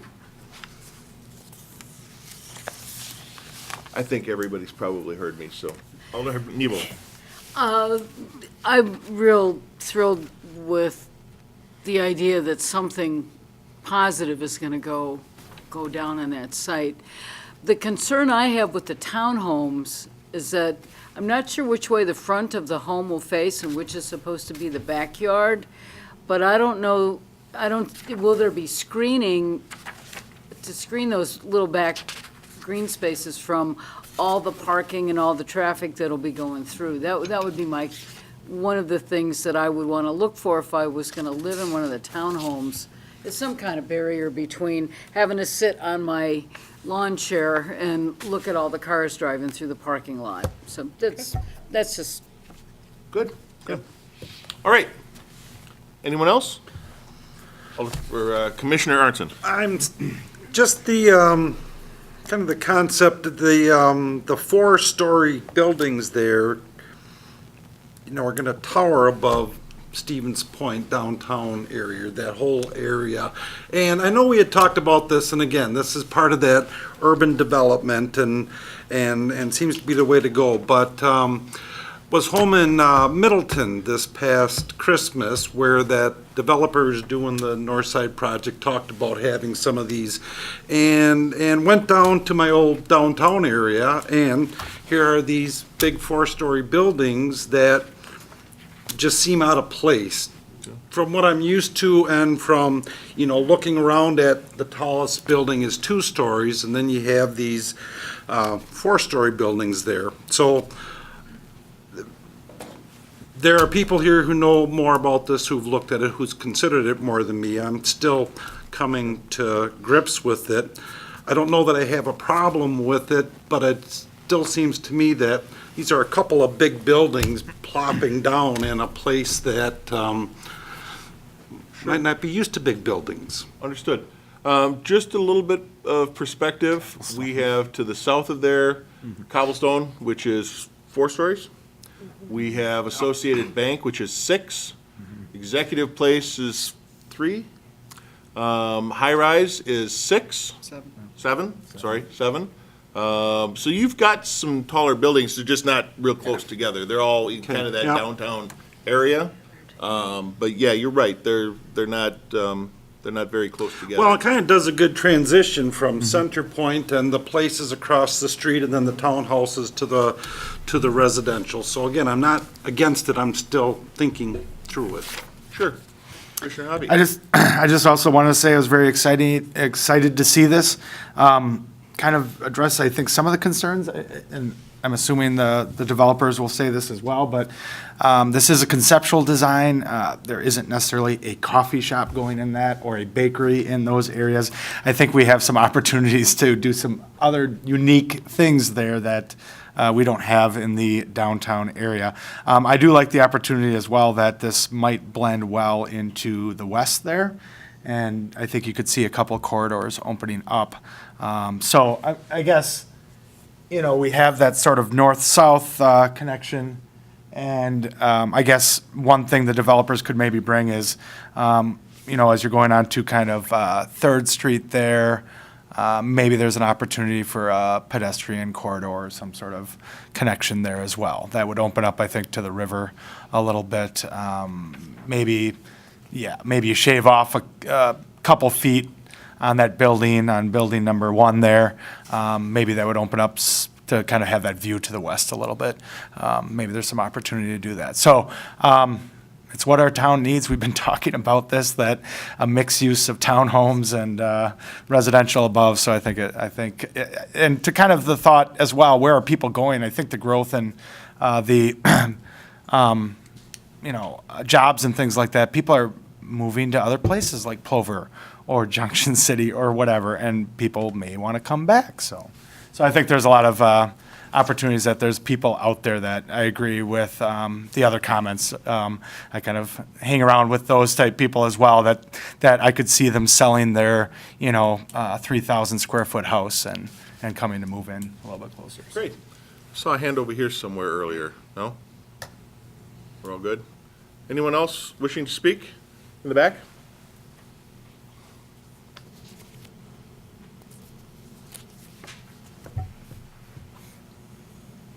Hi there, my name is Richard Imp. I live at 3700 Doolittle Drive in apartment 5. I'm a college student, like Shelley Stein. And while I think that this development suggestion is ambitious and very impressive, I do worry about the amount of new residential spaces being provided in the upper flats. I think that given my knowledge of the demographics of the city and given my knowledge of people's comings and goings of it, I think that there may be, it might be too ambitious in terms of the additions of the Kmart apartments that are going to be coming in and other housing developments. I really, really like the addition of the thoroughfare. I think that the walkthrough is an excellent idea. I think this brings something new to the city, and I think that's very well needed. I think it does many good things, but conceptually, I think it shoots just a little too far. I also know from my experience as a college student and the other college students here, the majority of us do wind up driving to other places. I drive up to Rhinelander consistently these past couple of years because I worked up there and I had friends up there. And I think that this project is worth considering. I think that portions of it are excellent and portions of it shoot a little too far. So, Can I ask you just a question? I know we don't normally do this, but Yeah. hypothetically, if you were living here, and I don't know how frequently you use your car, but it sounded like it was kind of infrequent. We have community parking like 2 blocks to the west. Would that be a challenge for you? Not a challenge per se, it would be something to be made aware of. So I live in a townhome over on Doolittle, and I tend to take the bus to school and to get to downtown, but I also tend to drive to reach the places where I'm going to work, do stuff like that. If you can find a way to link it up and make people aware of that, I can see it working.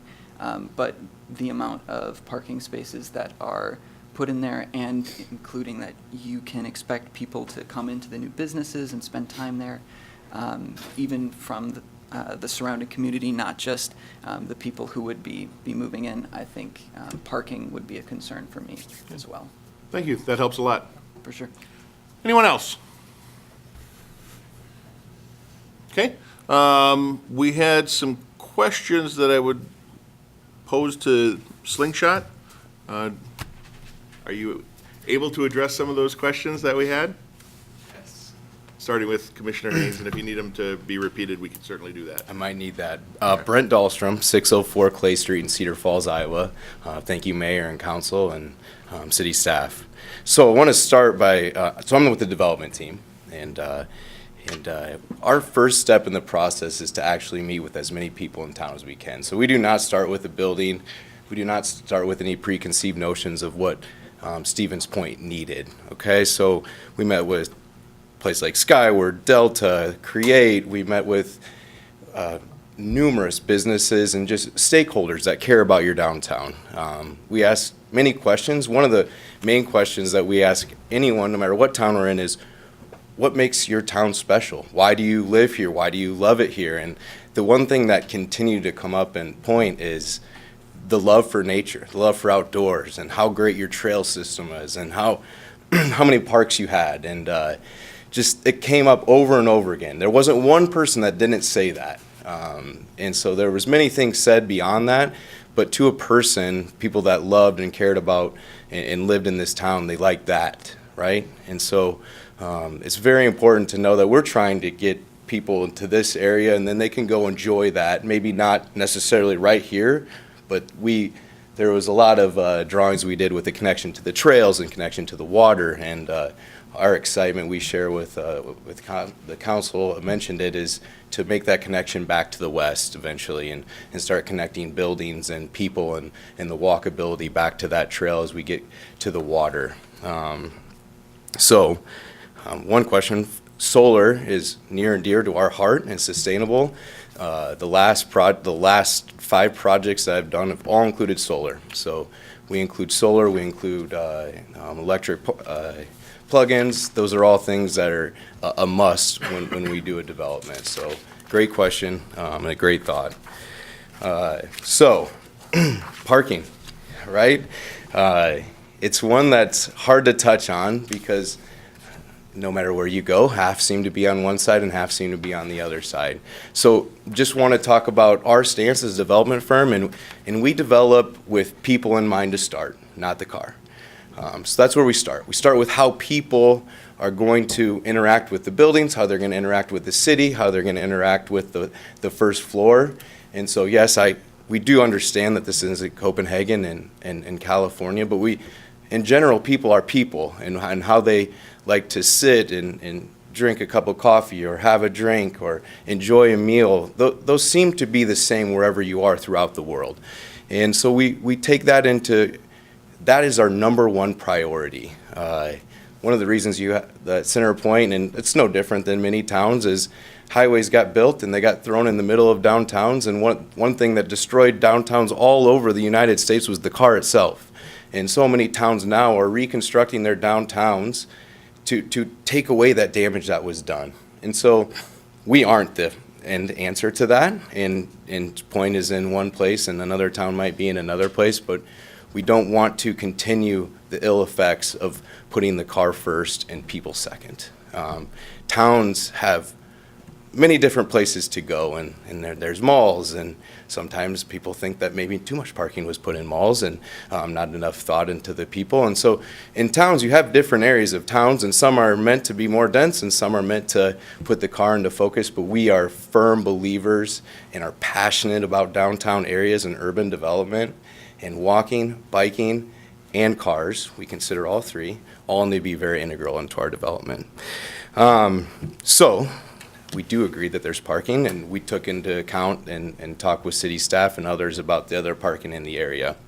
The younger population, not everyone, but it's factual that as time is going on and the different generations are coming on, the younger population is less dependent on the car. So when we're talking about this development, we're not talking about something that's just going to be for today, right? We want this to last for a long time, and I think as a city stakeholder, you do as well. And so we look at those trends, and I'm not saying that'll be forever, but today, people are less and less involved with their car. I do know one thing: if you do provide parking, you are more likely to rent to people that have cars. And so we're not saying this development is for everyone. And if you have a car, there might be a different development that would be better suited for you to live at. But if you like biking and walking, and maybe you don't mind walking a few blocks and getting your car when you have to take that long trip to see your mom and dad or a loved one, or travel to the airport,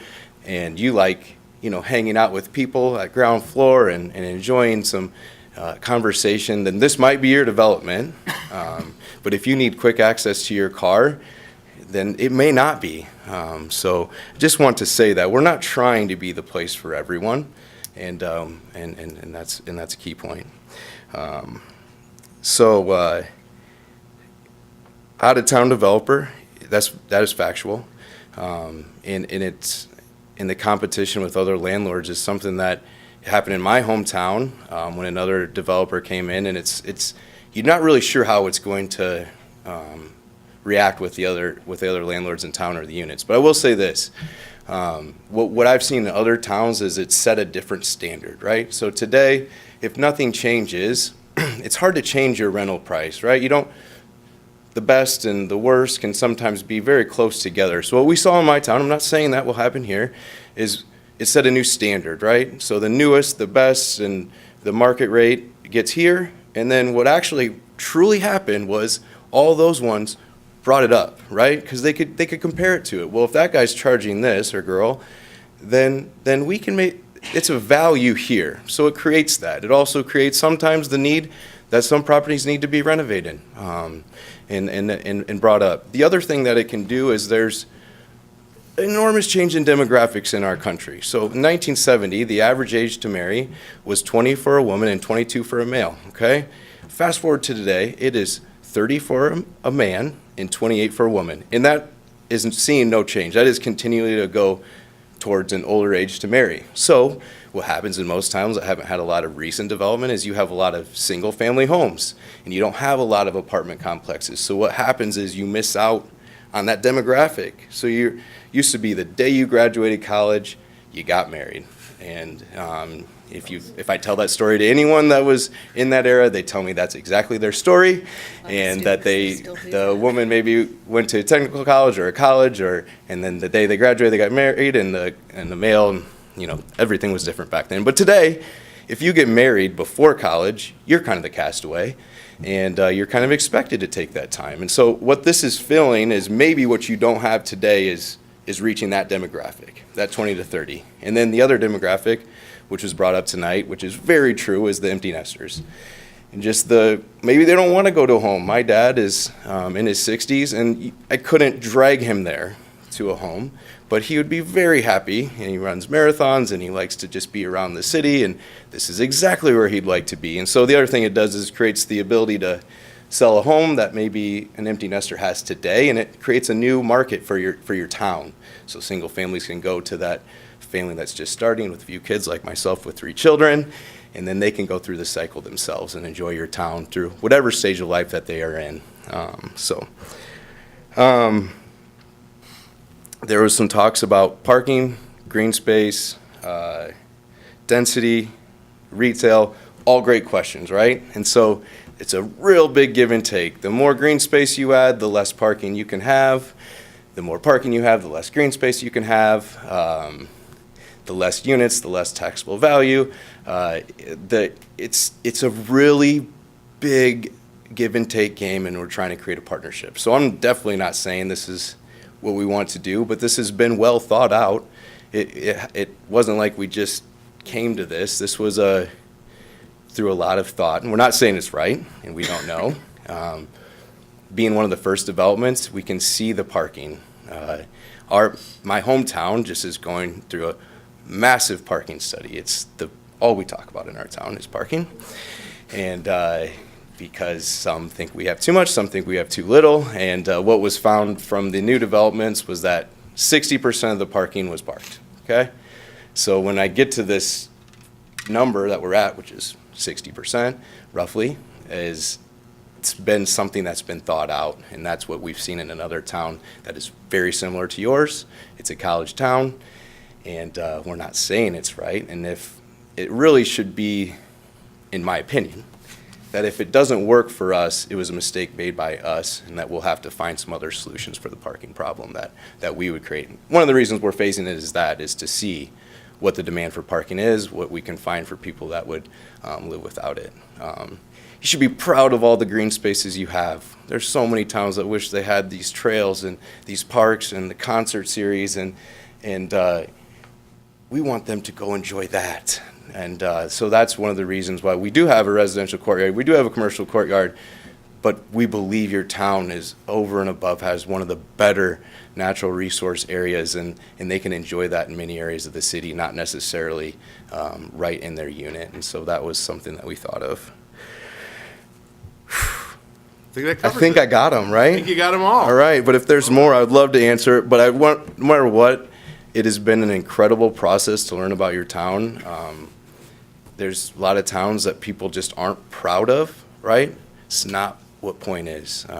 There's a sense of pride, belonging, and we would love to be part of that community. Great.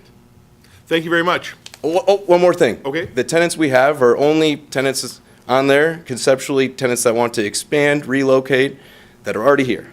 We don't agree, we don't believe in competing with people that are already here today. That is not our goal. That would be we think very strongly about doing that. We do not want to take away from what's already started. Great. Thank you. Thank you. Thank you. And just for the record, we have 89% of the properties in Stevens Point have less than a 10-minute walk to a park. And we're still working on it. All right, Mary Ann, if you want a question. But I need you to come to the microphone, though, so they can hear you. You want to stay up there. I think it's a question for you. Practicing to be a psychic. Mary Ann, I need you to come a little closer, just so we can hear it on the microphone. I'd like to ask how many ground level units would be available that do not need stairway access to the apartment? Are you wondering from an ADA standpoint? Well, for tenants over the age 50 who may not be interested in stairs, are there elevators? Elevators. Yep, there'll all be elevator access. Yep. The two-story townhomes would be one that if you would have that second floor of living, so you would not be, if you want to get to that second floor, you would have to go up some stairs. Right. Okay. Thank you very much. Thank you. Director, we got enough to go on? Yeah, I think so. I just, wanted to comment because obviously parking always seems to be a challenge for almost every development we do. And there's, as mentioned tonight, it's someone's on this side and someone's on this side. We have too much, we have too little.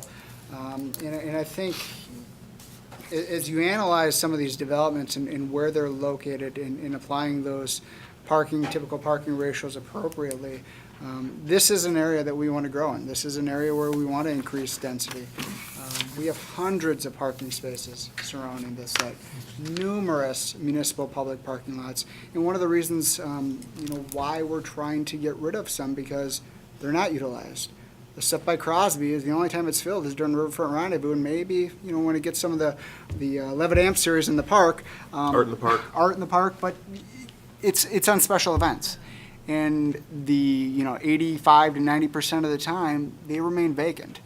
And if there are ways that we continue to utilize those lots 24/7, all the time, making sure that they're useful lots, that's more appropriate than them just sitting empty all year round. And then it also shows that there's activity downtown. It's a bustling center, and that's the image that we want to portray. In street parking, I think we probably do a pretty poor job at allowing for street parking. We need to maximize the use of our streets, allow parking on our streets. The streets are wide enough, they're there, we pay for the pavement anyway. So let's utilize them for parking on the street. We have, 3 lanes on Centerpoint Drive in one direction. We don't need 3 lanes. So I think this development gets after numerous things. Of course, there's always tweaks, and that's why we bring it to you as a conceptual project review. That's why you weren't necessarily maybe notified if you're an adjacent property owner or resident. This is really the first step in the process for it to be introduced to the public. As this continues, there likely is a rezoning to a planned development district and a conditional use permit that is going to be needed. So there is a process, but we wanted to hear a number of the thoughts from surrounding property owners, the public, how they felt about it, because this is going to be something new. I mean, it is going to have a lot less parking than other developments have had historically in the past. But I think it also creates almost a new city center. We look at Main Street, there's not a lot of parking for those businesses directly on their properties. It's all municipal parking lots. We have 150 spots between Great Lakes and the Main Street building. We have 437 surrounding Shopko. We have 60 just to the west of this that are fronting on Belkey's property, and then we have 200 plus that are over in the Crosby lot. A number of them sit vacant majority of the day. And I think if there's a way that we can work with the developer and the use of this site to utilize those, I think the developer was right in that this may not be right for everybody. Some people want a car, some people want a 3,000 square foot, 2,000 square foot home with an acre lot. But there are others who don't. And I think what we're trying to do here in Stevens Point, as I had mentioned earlier, and I may put in my staff memo, is creating housing opportunities that are diversified. One of the things that Stevens Point has done very well, and one of the reasons why we don't see the peaks and the valleys during economic downturns, is that we're diversified, especially in our industry sector. We have great employers, we have different types of employers, and I think we need to do the same thing with our housing. And that's what we're trying to do with the different housing options that have been approved recently in our downtown, as well as the ones that are going to be approved in the future for many years to come. We got to keep our eye on that as well. Perfect. Thank you very much. All right. We will move on then to, excuse me, item number 8. And that's on page 97 of your packets, Commissioners. That is a public hearing and action on a request from Darren Krasnowski, representing Colin Konopacki, for an extraterritorial subdivision plat review for a new subdivision named Hidden Brook, located at 1108 Woodview Drive in the town of Hull. Director. So this is an area just north of the city, within our extraterritorial boundary. As we had indicated before with a previous request, the city has extraterritorial plat review for projects within 3 miles of the city. This is within that area, so we are reviewing it. It's for a 9-lot subdivision, again, on the city's north side, just east of I-39. Fairly large in size in terms of the acreage. It's about a 25-acre subdivision in fairly large lots. Now, we previously had an extraterritorial review for a project to the northeast, kind of off of Torn Road, that the city ended up denying for several reasons. And I think some of the comments were mentioned in this report relating to that. I think this one stands out a little bit differently than that proposal, and for a couple of reasons, as long as one condition probably can be met. This is, while it's a large area and they're large lots, and typically from a city growth perspective, we want to see some density in lots and making sure we have future corridors for growth areas. This area is challenged with numerous wetlands, especially on this north side. And you've got wetlands, you've got bedrock, you've got high groundwater, which makes doing large lots probably more preferable in this area. Furthermore, the layout within this area, you probably aren't going to have as many connection points as you would with the one that we reviewed off of Torn. But we would recommend, while we ultimately ended up recommending approval, that we would recommend that there be a connection beyond this cul-de-sac. As you can see, it goes over a stream here and then kind of ends here in a cul-de-sac, allowing for some dedication of land to extend this roadway if it needs to be in the future, whether it's off to the northwest, whether it's off to the east, but allowing that future growth to continue in that road network and not just ending with a whole bunch of cul-de-sacs within this area. So Page 99 of your Yep. packet, Commissioners, has. while we kind of recommended a approval, rendering. we did add that condition. We would recommend that be added as a condition for approval. Okay, before I open the public hearing, are there any questions from the Commissioners? Commissioner Rice? I just want to note that I'll be abstaining from discussion and deliberation. Okay. Any other comments or questions, rather questions for the Director before I open the public hearing? Okay, then we will declare the public hearing open. Anyone wishing to offer testimony, step forward, name and address for the record. Public hearing is still open. In the back, yes? Anyone who's in the overflow room who wishes to speak on this, please come into the room now.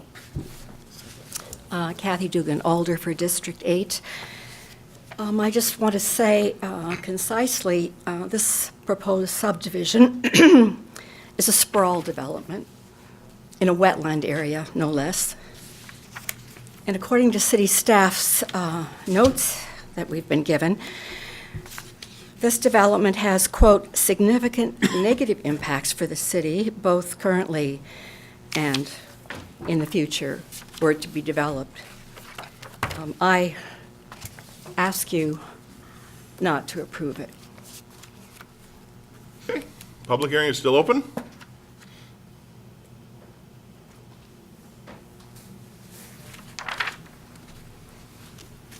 Mary McComb, Alder for District 9. I like to look at things area-wide or city-wide and not just one at a time. And we've been talking about how the slingshot development meets certain housing choices. It would appeal to certain people. This is another kind of choice. And it would not appeal to me, nor could I ever afford it. My only concern is that, is there some way we can assure that homeowners or property buyers would not harm the wetlands? I think this is a good choice. It adds to the diversification of housing choices around the areas. So with the addition of the extension of the road, which city staff believes would help some of the negatives, I think this offers another choice to area residents. Thanks. Okay, thank you. Public hearing is still open. I'm not even going to say it again. I'm just going to wait for you to come up, Trevor.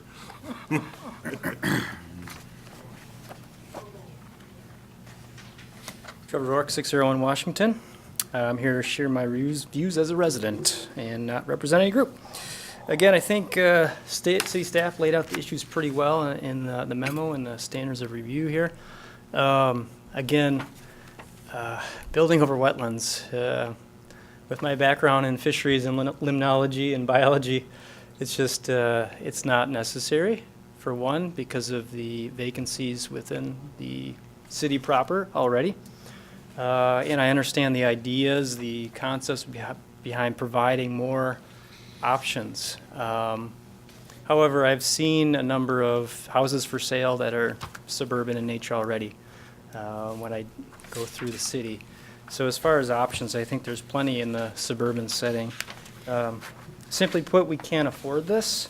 As we expand outward, the infrastructure, whether it is immediate or eventual in the future that comes with it, is expensive. So if we look at 1 to 2 life cycles of infrastructure, that are constructed down the road, tax base can no longer support that very infrastructure it sits on. So I don't think this city should allow this subdivision. Thank you. Okay. Public hearing is still open.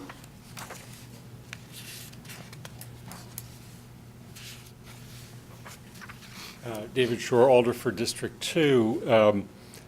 I guess picking up on some of the points that Trevor was just making, and I'd like to hear more about it,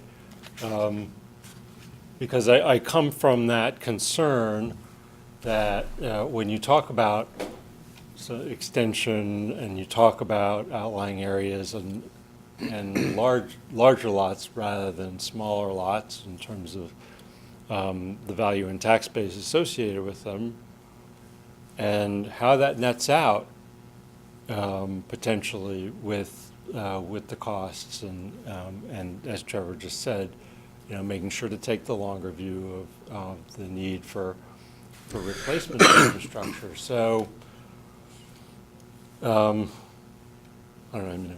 In a certain way, it's for the moment, it's at least it's in Hull. But I guess we're talking about it because we're supposed to make the assumption that it's not always going to be. I don't know. But my immediate question is about, generally I don't like to vote against development.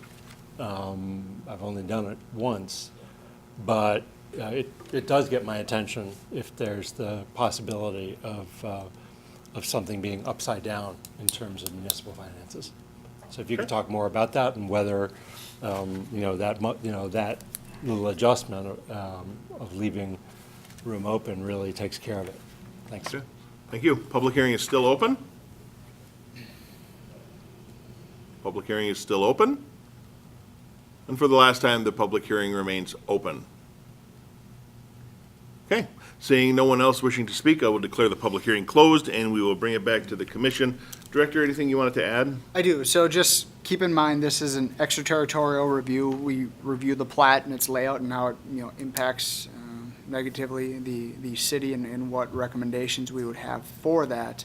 While I understand individuals may not like developments near wetlands, there are rules and standards and zoning regulations that the developer will need to abide by that are governed by a different entity, not the city of Stevens Point, in terms of the development. So just bringing that back, our review authority is really on the platting and how these lots are laid out and how that may impact the city in the future, and what things we could recommend or condition that would alleviate some of those concerns.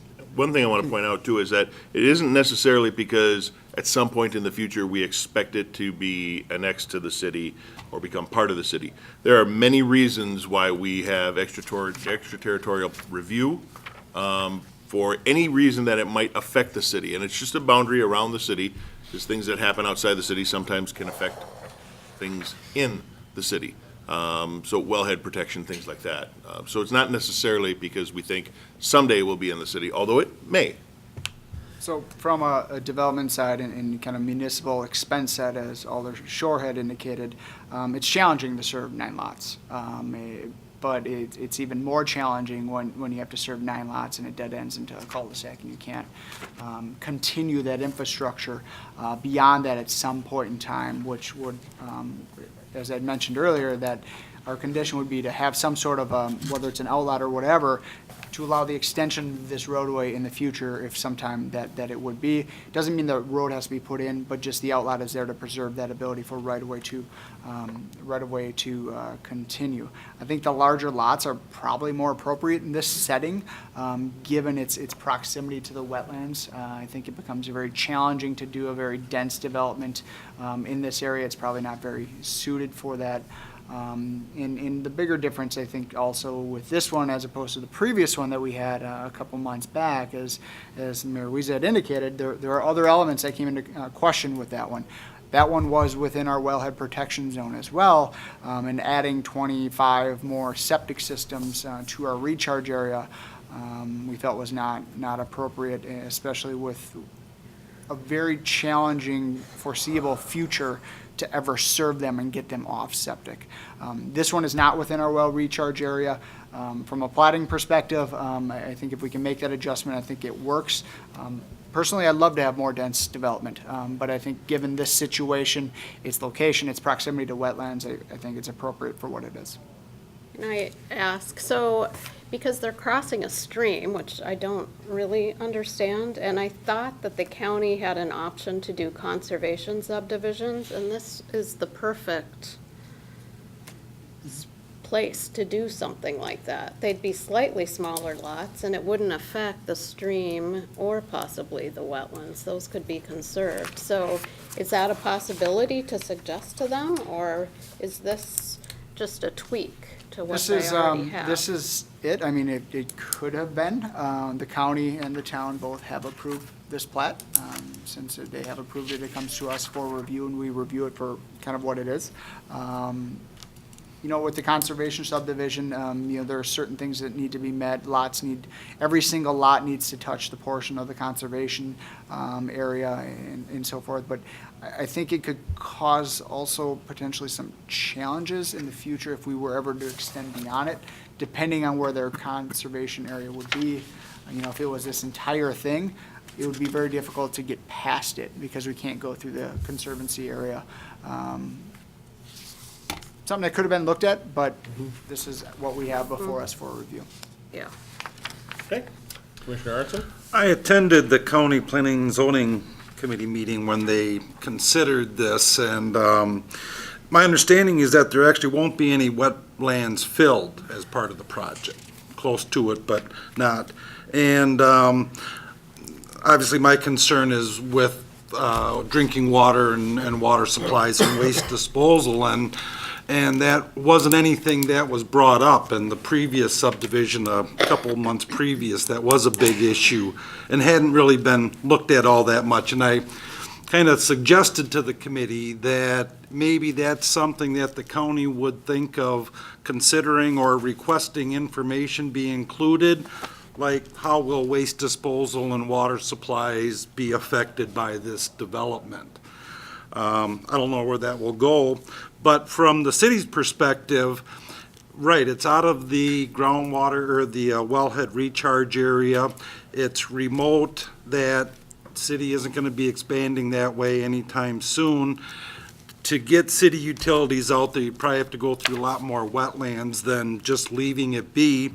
And development, we do want some diversity. Some people do like large lots. And so I looked at those aspects of it, the groundwater flow. Where are these septic systems going to be impacting? It doesn't look like anybody too immediate, maybe hit a neighbor, but that's the risk of living out in the country. And so I don't have a problem with it. Okay. Would you care to make a motion? I'd make a motion to approve per staff recommendations. Okay. Do we have a second? Second. Seconded by Commissioner Cooper. Discussion?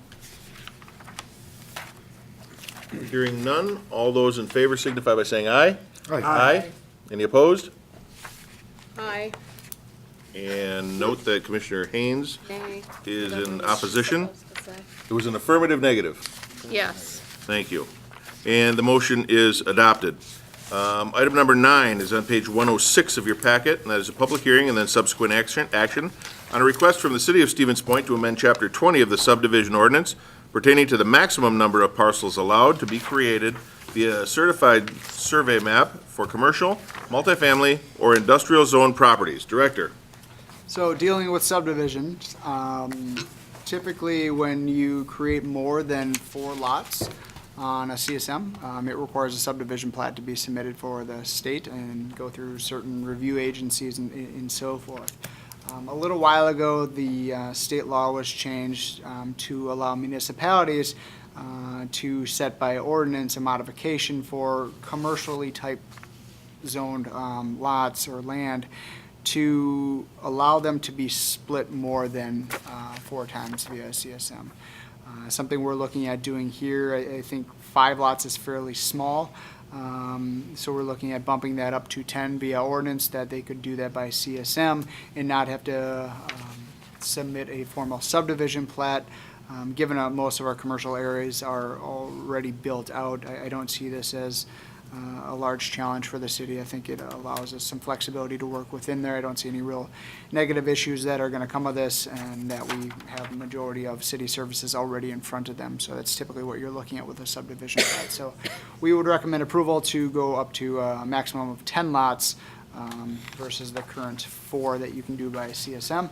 So the areas in red would be the ordinance amendment within our subdivision control ordinance.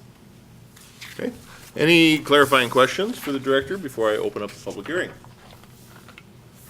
No? Okay. Public hearing is now open. Anyone wishing to offer testimony on this item, step forward with your name and address for the record, please. Public hearing remains open. Give it a couple of extra seconds in case there's still anyone.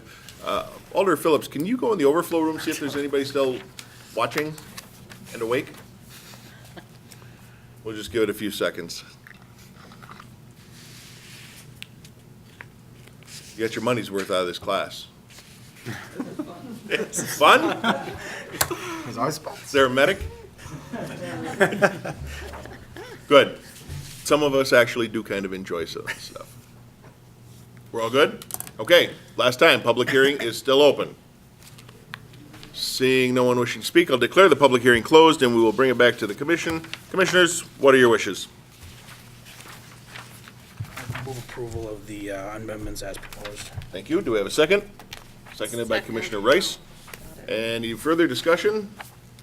Hearing none. All those in favor signify by saying aye. Aye. Any opposed? And that is approved. On page 109, you will find our parklet ordinance. This is a discussion-only item. We've talked about this a couple of times already. We have had some single-day events, with, depending on weather, varying degrees of success. But I think that we've got some of the further things, concerns hammered out. Did I miss something? No, you're good. Oh. Director, anything you want to add in regards to our parklet discussions? Yeah, just, we started discussing this early on in I think it was 2018, February.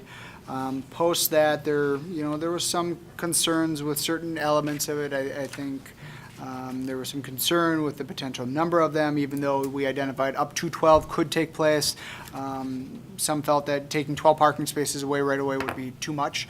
Even though I think this is going to be a program that's probably going to take a little bit to get off the ground. I don't see 12 coming in the first year, nor do I see 6. I think we're going to see 1, 2 pop up here, and then hopefully as this gains traction, we see more and more, and we start creating that environment of creating density downtown in unique spaces and helping our existing businesses flourish in providing them some additional space that they can utilize. So this parklet ordinance was taken from Milwaukee, Oregon, just as a baseline, as I'd mentioned in the beginning of it. It was before you back in February. We met with a group over at Create as a larger meeting. I had a meeting with the Downtown Business Association just to hear some of their concerns and trying to address some of those. So this parklet program, this was before you prior. The areas that you see in red are the changes from that last meeting, trying to address some of those concerns, mainly on page, what is this page? First page of the parklet program, really. Taking it down from 6 or 12 to 6 on the downtown area, and then 6 to 3 on the south side. Looking at fees and maybe trying to reduce these fees right away, first couple of years to get the program off and running, and then as we, hopefully gain in popularity, we can reanalyze those fees appropriately to address some of the concerns that we may have there. But really what this one is essentially eliminating a majority of the fees except for the annual or a monthly fee for the parking space that you'd be taking up. Other than that, there really weren't any. There was one. So sorry. One of the concerns that some of the downtown business owners had is that could there be someone who opens up a parklet right in front of their business? essentially blocking their view of their windows and taking up their space. So what this would do is that only the adjacent business owner can open up within that parklet area unless someone else wants to open up there and they get their approval in order to do so. If a parking space, so we take it by the lineal footage of their building. So any space within that lineal footage of the building, so long as it's more than 50% of that space is in front of your building, you would have the rights to open up the parklet in that space. So that was one of the concerns that some of the downtown business owners had. And I think, So I don't see the figure in there for the program boundaries. I'm just curious, when you say south side, what does that mean? so the program boundaries are the areas currently zoned central business transition. So the B3 zoning district downtown and the area, let's say by Skips and Belts and the old Archies and Right. in that area. Okay. Okay. And really, this is just an opportunity to put this in kind of staff administrative approval form. You know, something like this could be approved. It'd have to go through several different committees and take a long time. This just gives an opportunity for those business owners who want to do it. They can. If they don't, they don't have to. Yeah. Right. Okay. Comments from the audience?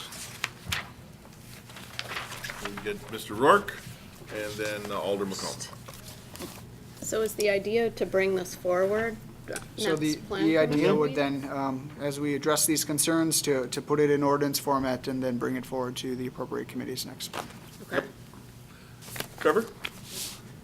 Trevor Rook, 601 Washington, representing the Main Street Parks event. And as someone that's been heavily involved with getting this parklet project and ordinance progressed, I am very excited and I want to thank staff and public officials as well as businesses and residents who've all been involved as well as volunteering their time to help make this happen. So we see a lot of potential for the businesses right on Main Street as well as the south side businesses. So hopefully we can keep progress in the spring. Maybe there's a new ordinance and possibly the first parklet in Stevens Point. So thank you. I'll be here if there's any questions like specifics, so thanks. Alder McComb?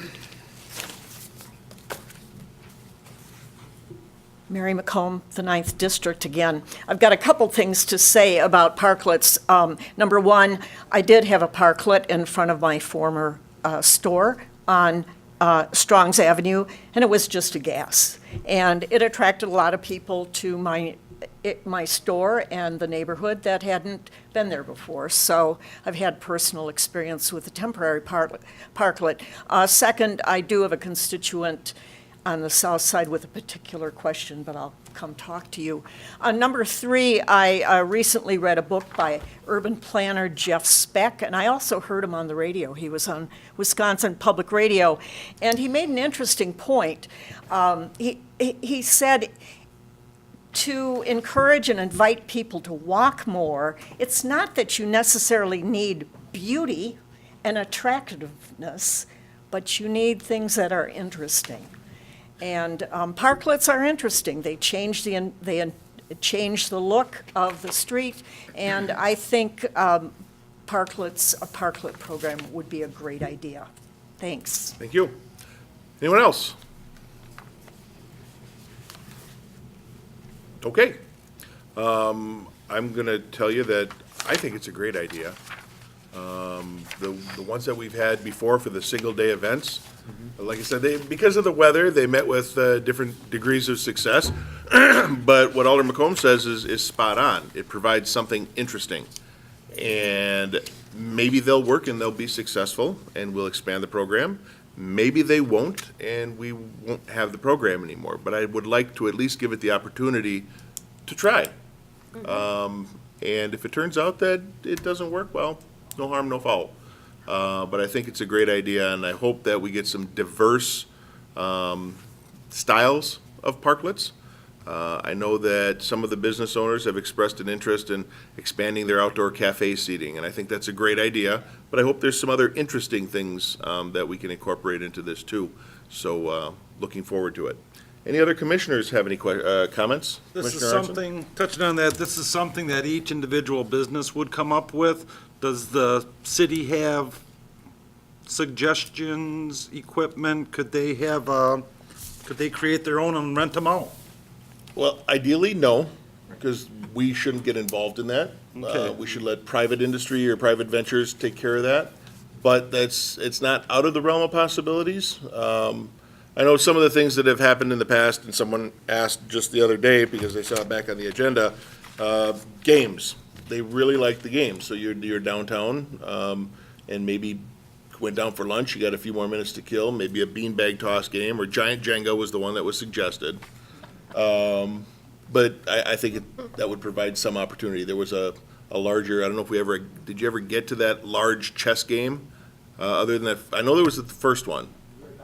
But yeah, so things like that, interactive type parklets. So I would hope that we could do that. And as you see from the fee structure, if it's private, meaning exclusive use of that particular business for either outdoor seating or maybe an event specific to them, it would be $20 a month, which is slightly less than what we get for a normal parking space now.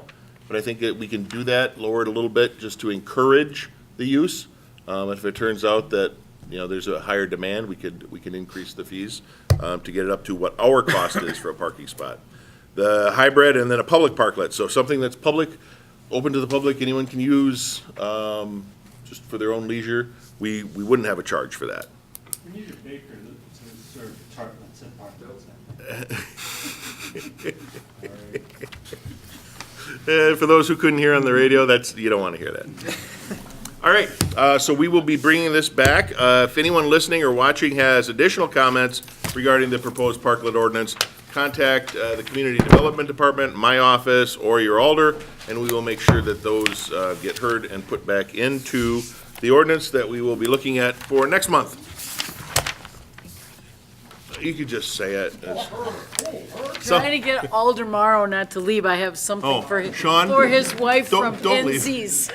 We have one more item on the agenda, and that's the Community Development Department's monthly report, which is also our year-end report for December 2018. Director. So, there it is, 48 million, another great year of development, so I thank my staff and I thank the alders and everybody else involved.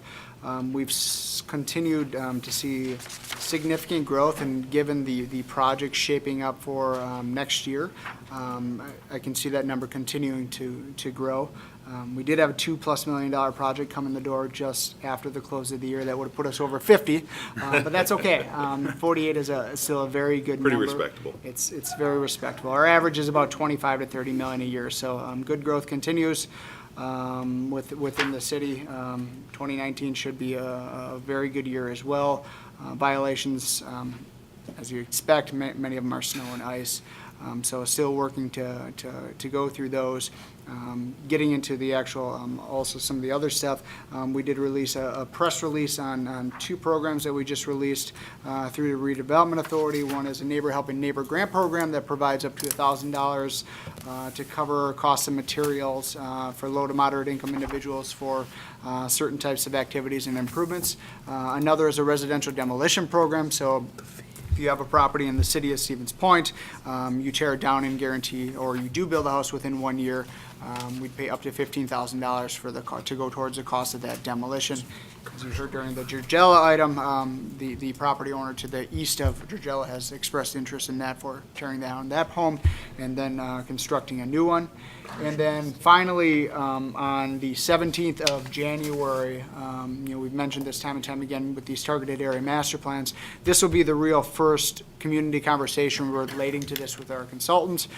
Take place January 17th, 6:30 p.m. Midstate Community Engagement Room. I will also mention that we need to be cognizant of quorums and individuals attending meetings, but this will be also videotaped and then be on our website very shortly thereafter. This will serve as kind of that kickoff meeting with our consultant to start that vision shaping for the downtown and Division Street.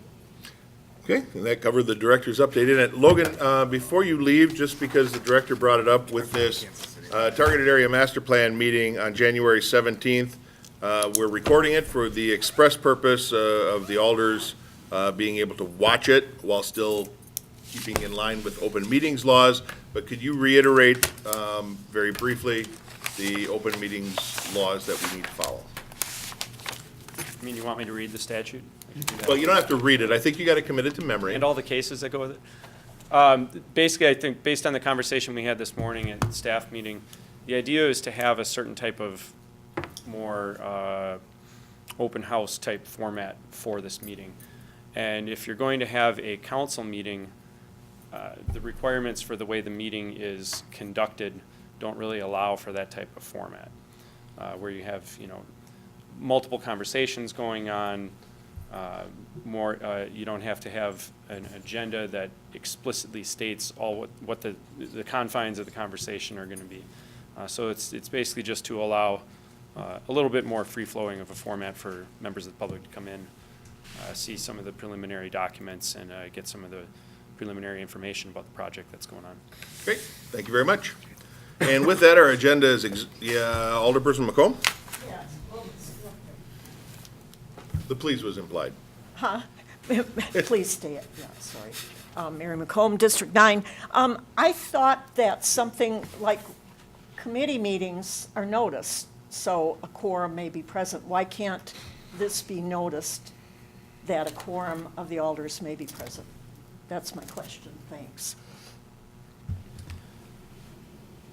First of all, it's a little different when you're talking about a meeting that's being conducted in accordance with open meetings laws, and then you've got several different bodies that are subsets of the council, and the council members are there in attendance. Whereas, for instance, let's say that there was going to be an informational meeting that was going to be run in a format that has an identified topic and somebody who's acting, not in an identified chair type role, but somebody who is sort of conducting the meeting, serving as the traffic cop to, so that one person at a time is talking, you're recording it. Just throwing that little disclaimer, by the way, a quorum of the council might be present at this. Maybe, but maybe not. I'm not a big fan of that as a practice. I know there are some communities that do that type of thing. However, I think it's, you're on the most bleeding edge of compliance with the open meetings laws then. And I think to kind of illustrate why that's not just a technical requirement, why it actually does help the public, have a more transparent view, is that, if I'm a member of the public and I see a notice that goes up somewhere, I need to be able to make an informed decision about whether or not I'm going to attend that. And if it just says a quorum might be there, but might not, it's kind of unfair. It's like, well, I don't know if I need to be at that or not, because I don't know if a quorum of my elected officials are going to be there. So with something like this, where you're going to, like I said, have multiple conversations going on, different places in the room, maybe some different stations where different materials are set up. Obviously, you're not taking minutes. You're not recording everything. You end up with something where there's a whole bunch of information being put out there and a whole lot of talk happening amongst people.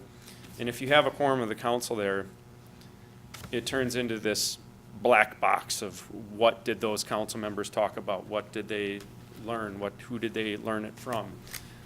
Which I think if not the strict letter of the law, certainly undermines the spirit of the open meetings laws, which is to ensure that people can know why their council members are making the decisions that they're making. Well, you run into not only quorum of council issues, but quorum of subcommittee issues. So as many as you can fit into that box without running over on any one of those majorities. Generally, we had used the guideline of 2 because of the different committees that could be increased. But again, this is exactly why we're going to be recording it, so the alders can have access to all of the same information, but comply with open meeting laws by not participating actively in that. President Johnson? Thank you very much. Melissa Johnson, 5th District. I've been in the other room the whole time. It's comfortable in there, so more comfortable. The chairs are more comfortable. My feet touch the ground. We could make the floor higher in here. That would be helpful. That would be helpful, and short people everywhere would be happy. County board, I'm on county board for those who don't know, and we've been reviewing the government facility And there's been a number of listening sessions and forums where the public can come in and advise county board. And it is listed as, again, depends on your tolerance and your perspective, a quorum of the county board or any of its committees may be present, and in fact, that is the case. And county board is encouraged to attend because these are big decisions. So I believe it can be done, and I know, I also chair the healthcare center committee, and that's a very big topic, and it was a very big topic prior to the election. And I had quorums of county board committees at the healthcare center, and rightfully so, big decision, important stuff, and we list them accordingly. So we've talked about this and agreed and disagreed a number of times, but finding ways to allow the alders to attend and allow the public to know that the alders are going to be there, because it is part of our job, as it is my job as a county board supervisor to attend these meetings on the government facility, because we'll be making a big decision. So that's just my perspective. We do it, my governing board, and my daytime job, we do the same, because frequently we will have county board members attend when we have big projects like landfill construction, like we'll have this summer. So anyway, my perspective, I'm not a lawyer. I'm not an engineer either, but I never stayed at a Holiday Inn Express, so. There's still time. Yeah. So I just want to point out too, that whether you agree with this or not, our goal here is to be as transparent as possible and comply with the law to the best of our ability. If our county board friends all jumped off a cliff, as Mom would say, would you jump off a cliff too? Depends. So you have the advice of the city attorney. You may choose to follow that. I would hope that you would at least take it under strong advisement. If someone files a complaint for an open meetings violation, you're kind of on your own there. All right. Anything else to add, Logan? No, I know you I think stood we can up. leave it at that. Okay, good. Then we will be adjourned at 8:27.